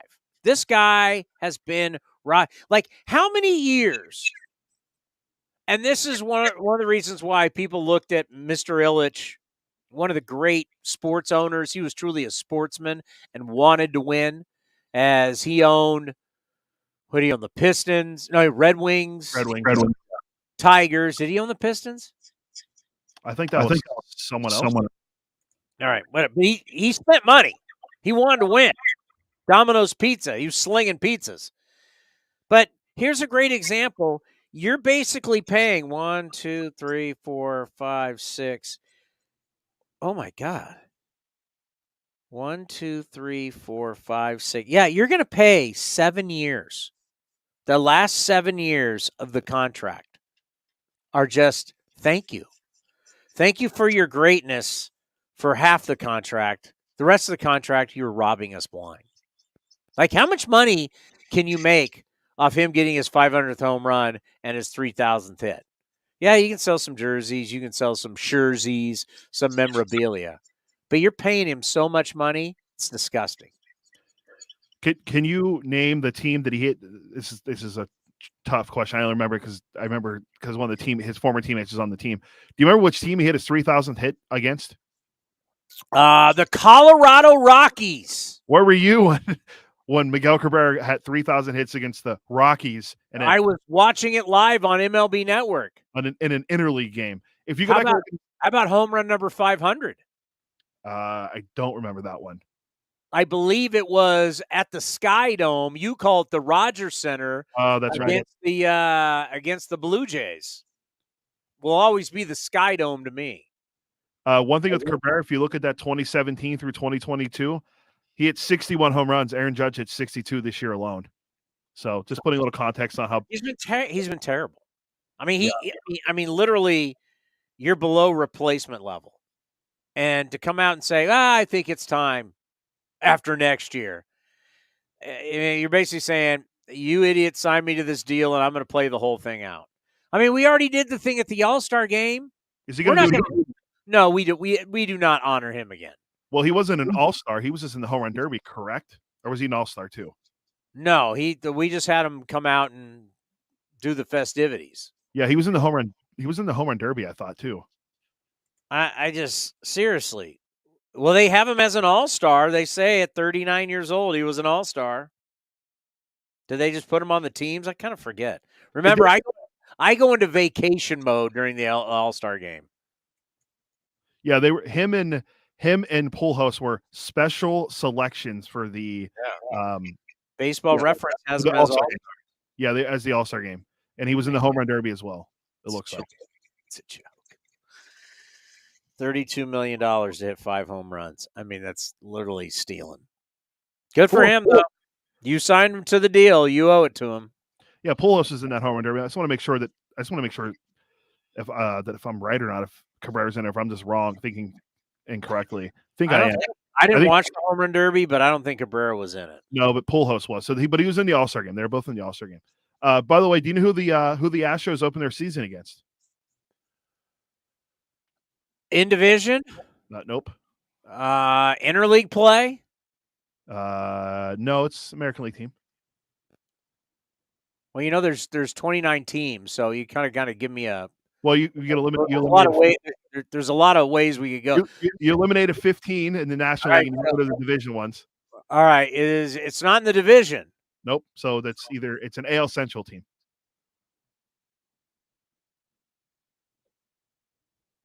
Well, there's got to be a reason you're bringing it up. I'm going to say White Sox. That is correct. The Chicago White Sox head to Houston to start the year, where Jose Abreu, if he passes his physical, will be the first baseman. Are we going to do a tribute? Are we going to just have? No, it's in Houston, so there won't be a tribute. But he goes to Guaranteed Rate Field in May, and the South Side. So there'll be a big tribute there, and they'll honor him. And do you count Jose Abreu's MVP from 2020? Do you count that? Yeah, I would. I mean, if they played a season, he was really good. He had big years. I mean, the one year, 2019, he had 33 jacks, 123 RBIs that led baseball, 834 OPS, 118 OPS plus. I mean, it was a big year. Didn't that year he won MVP? He had didn't he have as many RBIs as games played? Yeah, he had 19 home runs and 60 RBIs. He was huge. Yeah, he was really good. He played in all 60 games and had 60 RBIs in those 60 games. All that to lose in the first round, too? That would be to Bob Melvin and the Oakland Athletics. That's right. Where they all had to show up at like 5 a.m. to get COVID tests before they were let in the ballpark to play the early games. That was when we were playing games at like 9 a.m. And every game that season was done where I am right now. Looked different. I had a different studio back then. But every game was done right here. Right here. Every time you heard my voice was from right here. Never once did we ever step in the ballpark. Yeah, the entire. I think during that playoff series, I think you were at home and I was doing because this is when it was all only audio. I was doing everything from. We went and visited my wife's family in Pismo, and I did everything from down there. On our way out here, did we miss anything? We did the A's coaches. We did the tickets. Jose Abreu signed. Aaron Judge is meeting with the Giants. Verlander's meeting with the Dodgers. Clevenger signed a 1-year deal. It's a good deal for the White Sox. Really nothing to lose. I mentioned the Carlos Santana deal with the Pirates. We mentioned he's the biggest free agent signing since when? I read that. God, it's a while ago. The most money they've given a guy since. Yeah, it was maybe it was Laureano, Francisco Laureano, maybe. I mean, they don't sign guys. The other one is this one. I don't. You probably saw it. Bryce Harper had Tommy John surgery. He's likely going to be out the first half of 2023. Yeah. But like Ohtani, he was back in May, so he'll probably be back maybe May and June, and he can hit. Who? Harper? Harper, yeah. No way. Well, I mean, Ohtani came back from Tommy John and just hit. Yeah, but this is not apples to apples. You got to look at the timeline. Yeah. Ohtani had Tommy John surgery. When did he have it? I'd have to let me check real quick. This is after the season he's having it. This is late November. This happened last week right before Thanksgiving. Let's see. The article is and everybody's different, but man, that'd be pretty quick to come back, be taking hacks after Tommy John. It looked like end of September, early October is when Ohtani had it, and then he was back hitting in May. So June, July. So second half of the year. Yeah, I think that whole All-Star July-ish is because, man, Bryce Harper, he's got to be you're going to have to fight him. You're going to have to literally fight him to like slow down. Slow down. This is a long recovery. It takes time. Don't screw it up. Because you know what happens. I mean, the DA. I mean, you want to mess this thing up again as a hitter and lose the entire year. I know and he wants to get back and play in the field too. Yeah, lucky. I wouldn't say lucky for them, but I guess they're fortunate that they can put Kyle Schwarber at the DH spot for now. I mean, he had 40. He led the National League in home runs with 46. So you can have Schwarber there, but yeah, losing Harper. I mean, we know how great Harper is. It'll be interesting to see if they sign someone in the free agency market too to come in to fill a void, maybe play in the outfield. I mean, along with Castellanos and Marsh, I mean, they need another outfielder most likely. So Dave Dombrowski's not afraid. Maybe they get Nimmo or Conforto or one of the other high price, or they trade for someone like. I don't think the Pirates will trade Brian Reynolds, but maybe they trade for some outfielder. Kiermaier, maybe they bring in Kiermaier. I know he can't hit, but he's good defensively. Well, we do know one thing in professional sports. And there's a pretty good track record, right? In our Big Four American sports leagues, we have a championship at the end. Whether it's a Super Bowl, World Series, NBA Finals, Stanley Cup. We've got a championship at the end. And we know that the team that loses, the next year is always dicey, to say the least. Very few teams, lose and make it back to the championship game. Whatever your championship is, Super Bowl, World Series, NBA Finals, Stanley Cup. Like the Buffalo Bills are truly amazing, the fact that they made 4 straight Super Bowls and lost all 4. That's an anomaly. What the Braves did, losing so much. And if you watch their documentary on MLB Network, where they were starting to be referred as the Buffalo Bills of baseball. But winning, but not winning, something happens when you lose. It is tough to get back to that, whatever your title game is. It's very tough.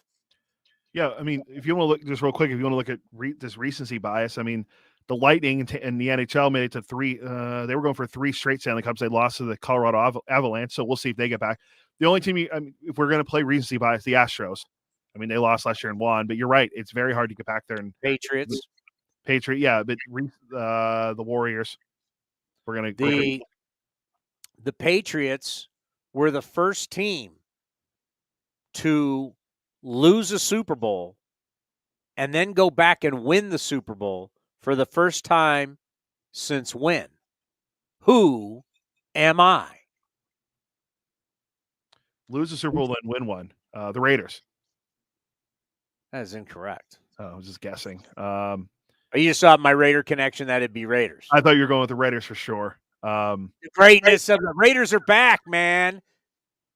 Josh Jacobs, 86-yard touchdown. I don't know.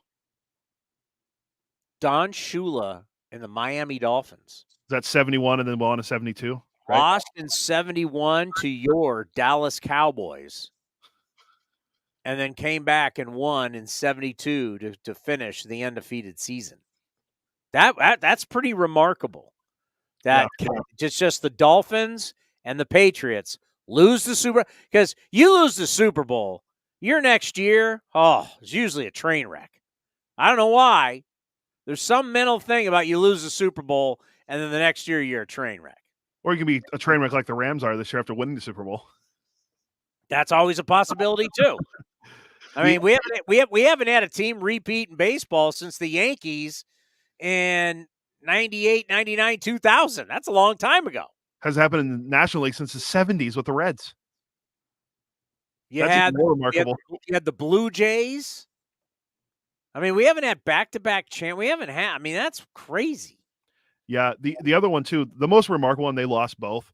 But remember when Butler got to the national title game 2 years in a row in college basketball, and they could have won both of them, and they lost both. I mean, a small school from Indiana got to the national title game not once but twice and lost both times. I think it was to Duke and UConn.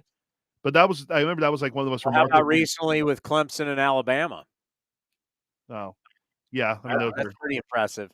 But college, lot of turnover, different guy. Pros, man. There's something about losing that championship game that's just, you look at it. I mean, that's one of the reasons why you have to respect the Astros.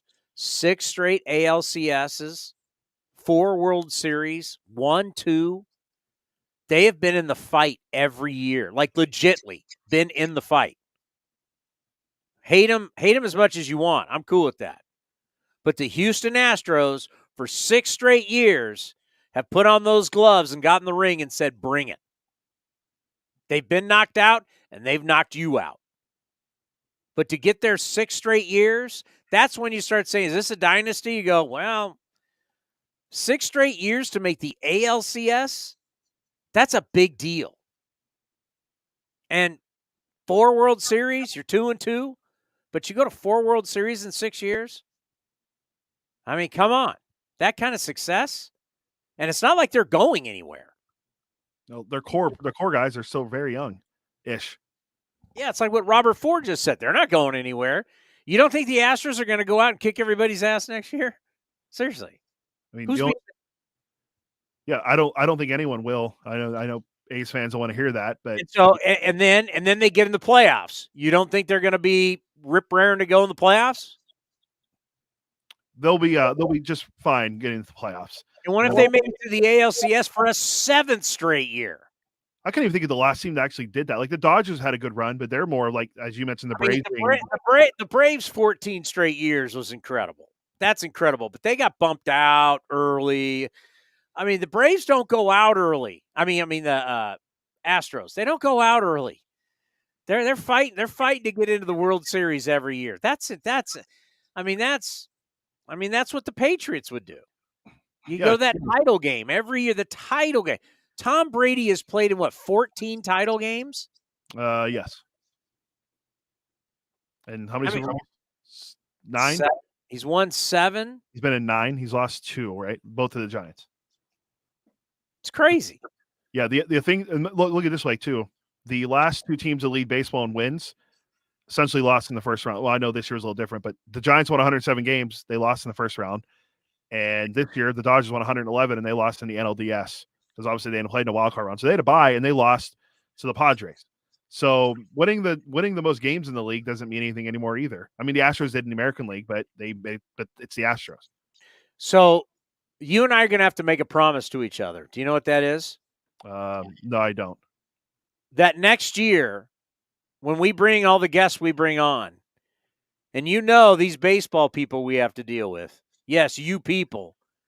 You love some regular season. See, Cody and I, we're millennials. And we're the new type of sports fan that we say we don't care about the regular season. We only care about the postseason. That's what us millennials care about.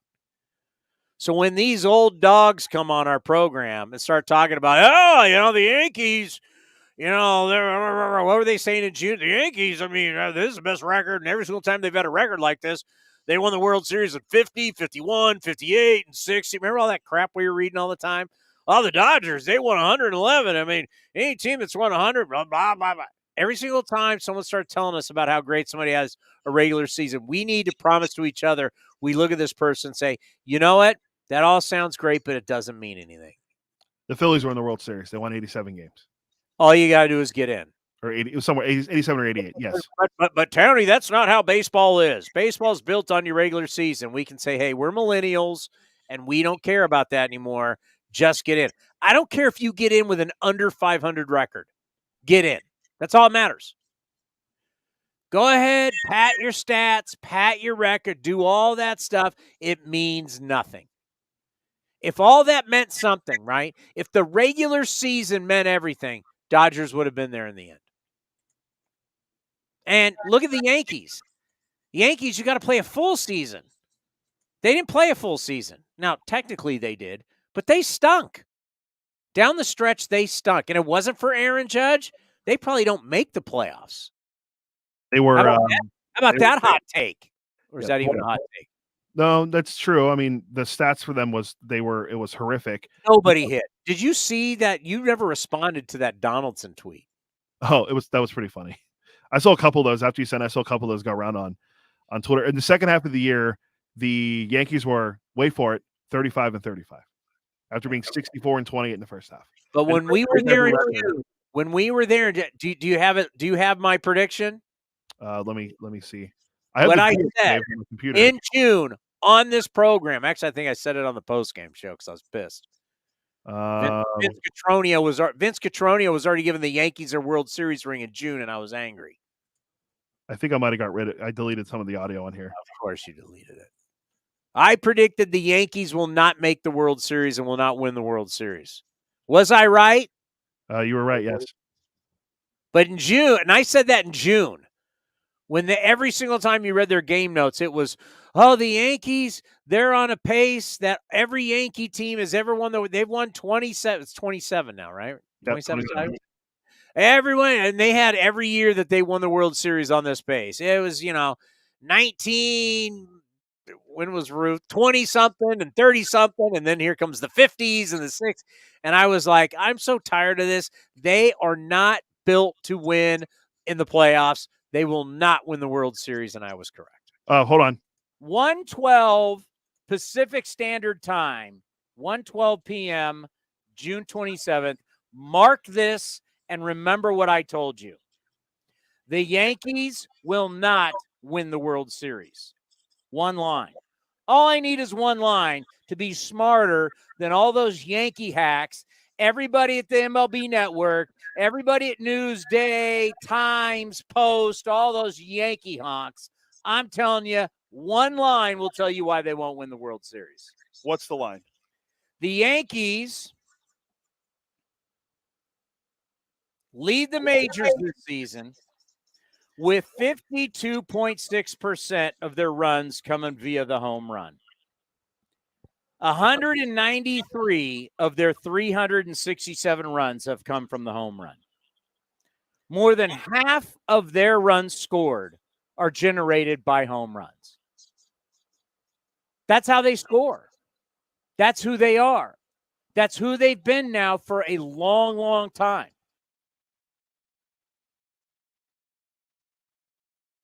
That's it? That's it. There you go. That's the audio. Hear that? In June, you were crowning them. Vince was crowning them.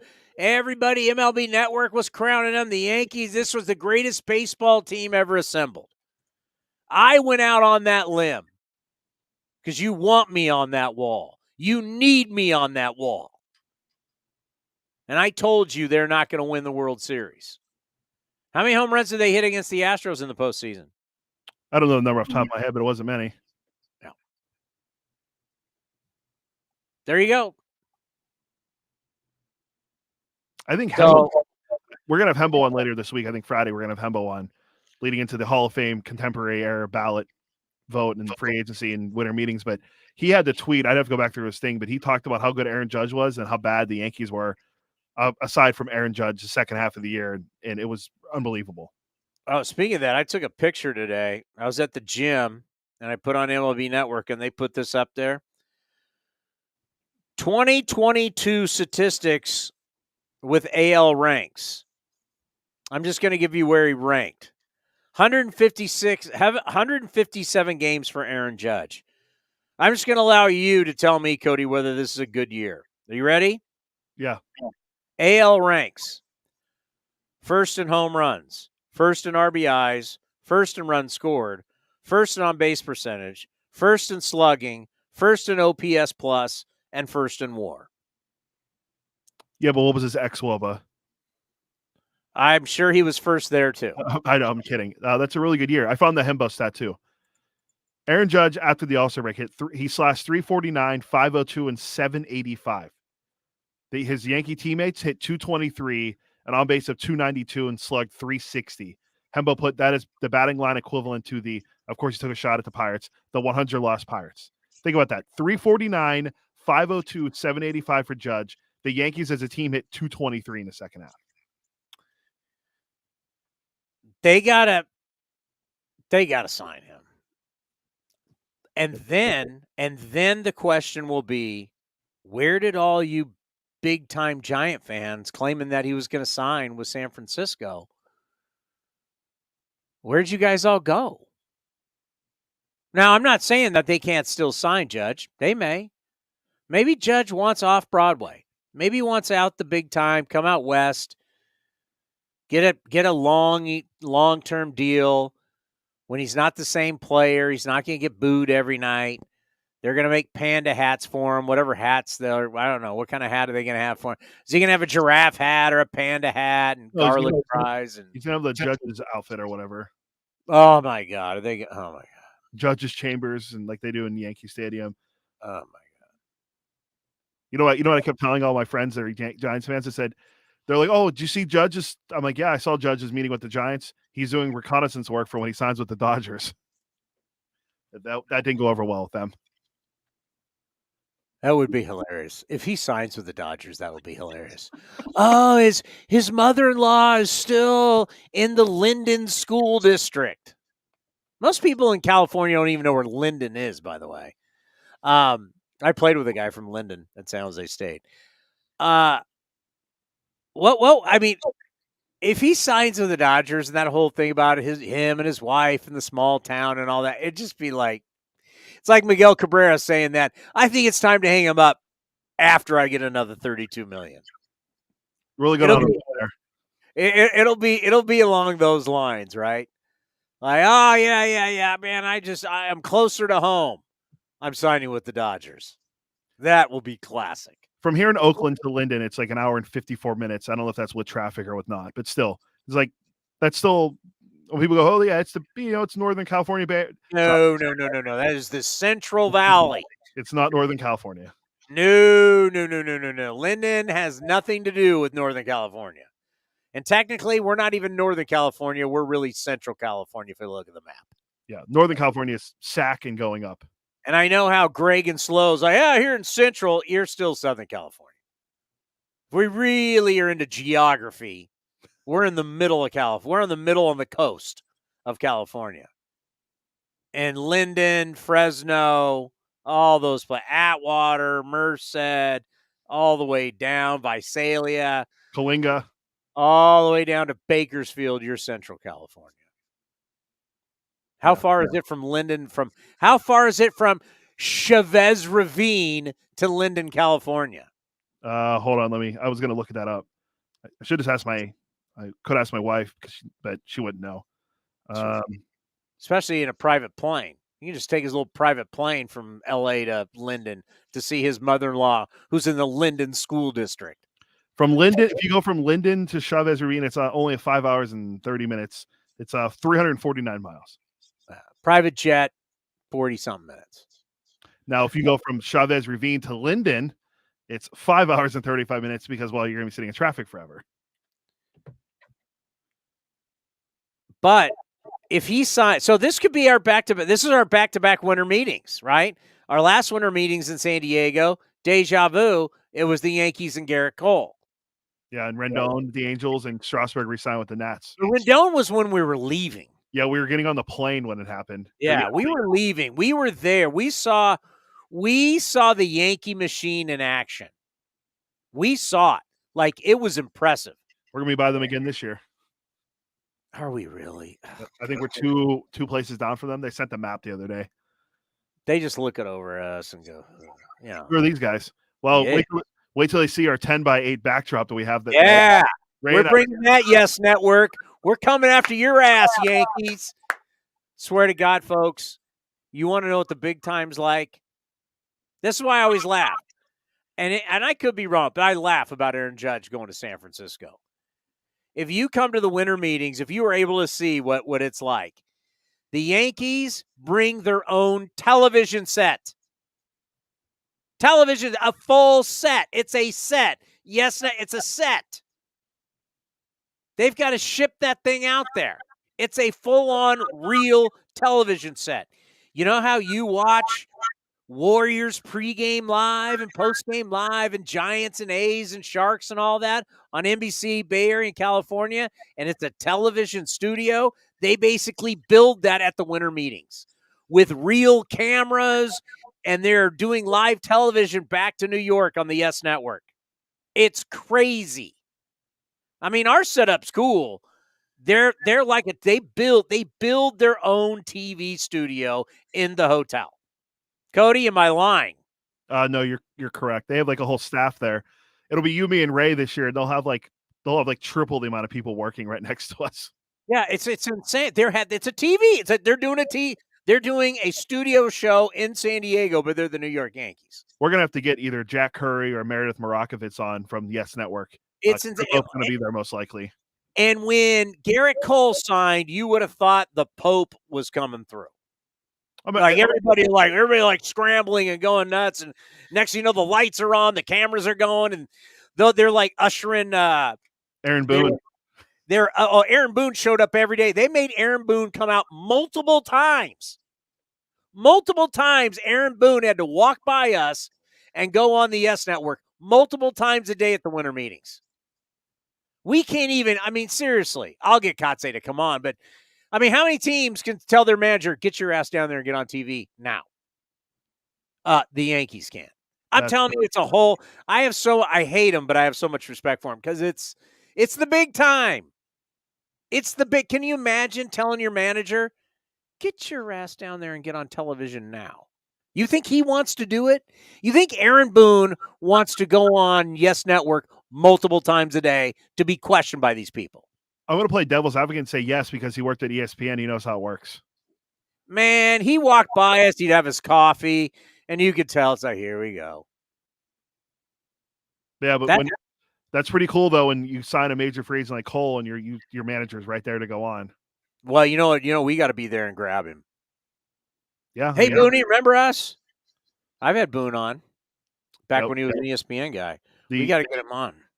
We're running out of time, but we will have Tito Francona finally after years. We're finally going to former A bench coach. We're going to have Tito next week. I heard good news. Sarah's going to be in San Diego. She thought she wasn't going. Now she's coming. Awesome. So it'll be cool to see Sarah down there. We have other jam-packed. We're going to be jam-packed with guests. Can't wait. Can't wait. Billy O's going to be there as well. I told our baseball comms team that you're real close with Billy O. So we'll have Billy O on top of Forrest and Kotze as well. Will we be looking to, I need to get that crystal ball, by the way. I forgot about that. We need to get a crystal ball for the set. If I look into my crystal ball, when we pack up and get back on Southwest to head back to Silicon Valley in San Jose, when we get on that plane in San Diego to come back to our home, will Sean Murphy be in Oakland Athletic? You don't have to answer that now. No. You don't have to answer it now. You know what? Actually, yes. No, I don't know the answer. I'll hold it in. We'll tease it till then. Just a question. When we get on that plane and I'm an A and you're like a C and I get on that plane and I don't save you a seat, will Sean Murphy be in Oakland Athletic? I'll hold that answer until next week when you ask me there. Add the Rays to the mix, apparently. So, yeah, I saw that. Who are they? Huh? They're not giving anybody up. If I was to trade with somebody, wouldn't you want to trade with the Rays? Well, usually they take guys in and make them better, but the guys they ship back usually aren't but good. But once you trade your guy, who cares? It's what you're getting back. The only guy I think I can remember them trading recently that turned out to be decent was Willie Adames for the Brewers. That's about it. All other guys they usually give up there. Well, if you need a shortstop, he's available, according to my sources. And the Brewers are giving up everyone. So we'll see. If you want their logo, you can buy that too. And their sweet new uniforms. They're going to get revenue sharing. I don't understand it, but whatever. That's way out of my pay depth.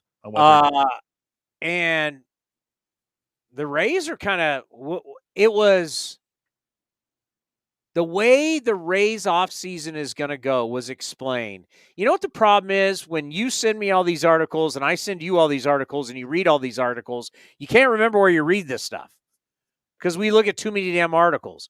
But somebody put, it might have been The Athletic, the Rays offseason is going to be like they're clearing their throat. They're not going through a rebuild.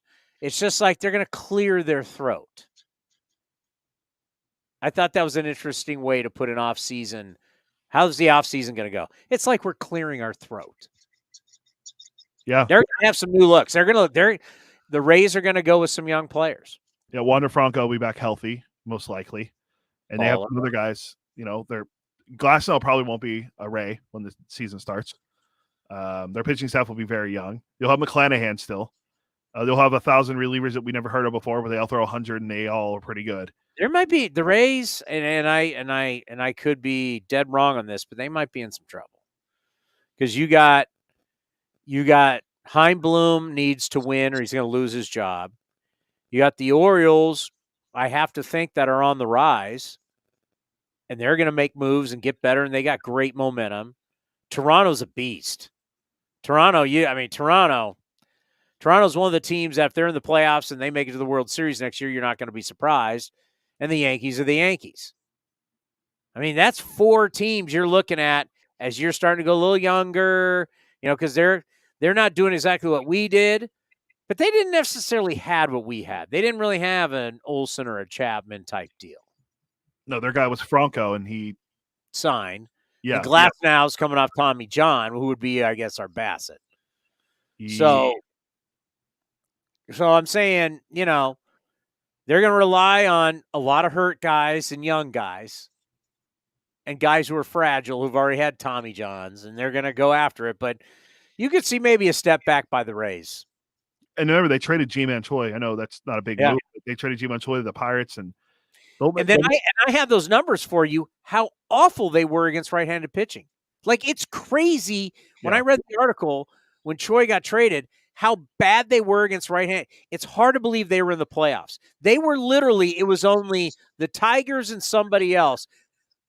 We were better than they were. They were like, it was only the Tigers and somebody else was worse against right-handed pitching, hitting against right-handed pitching. It was insane. It was insane how bad they were to be a playoff team when you face more righties than anything else.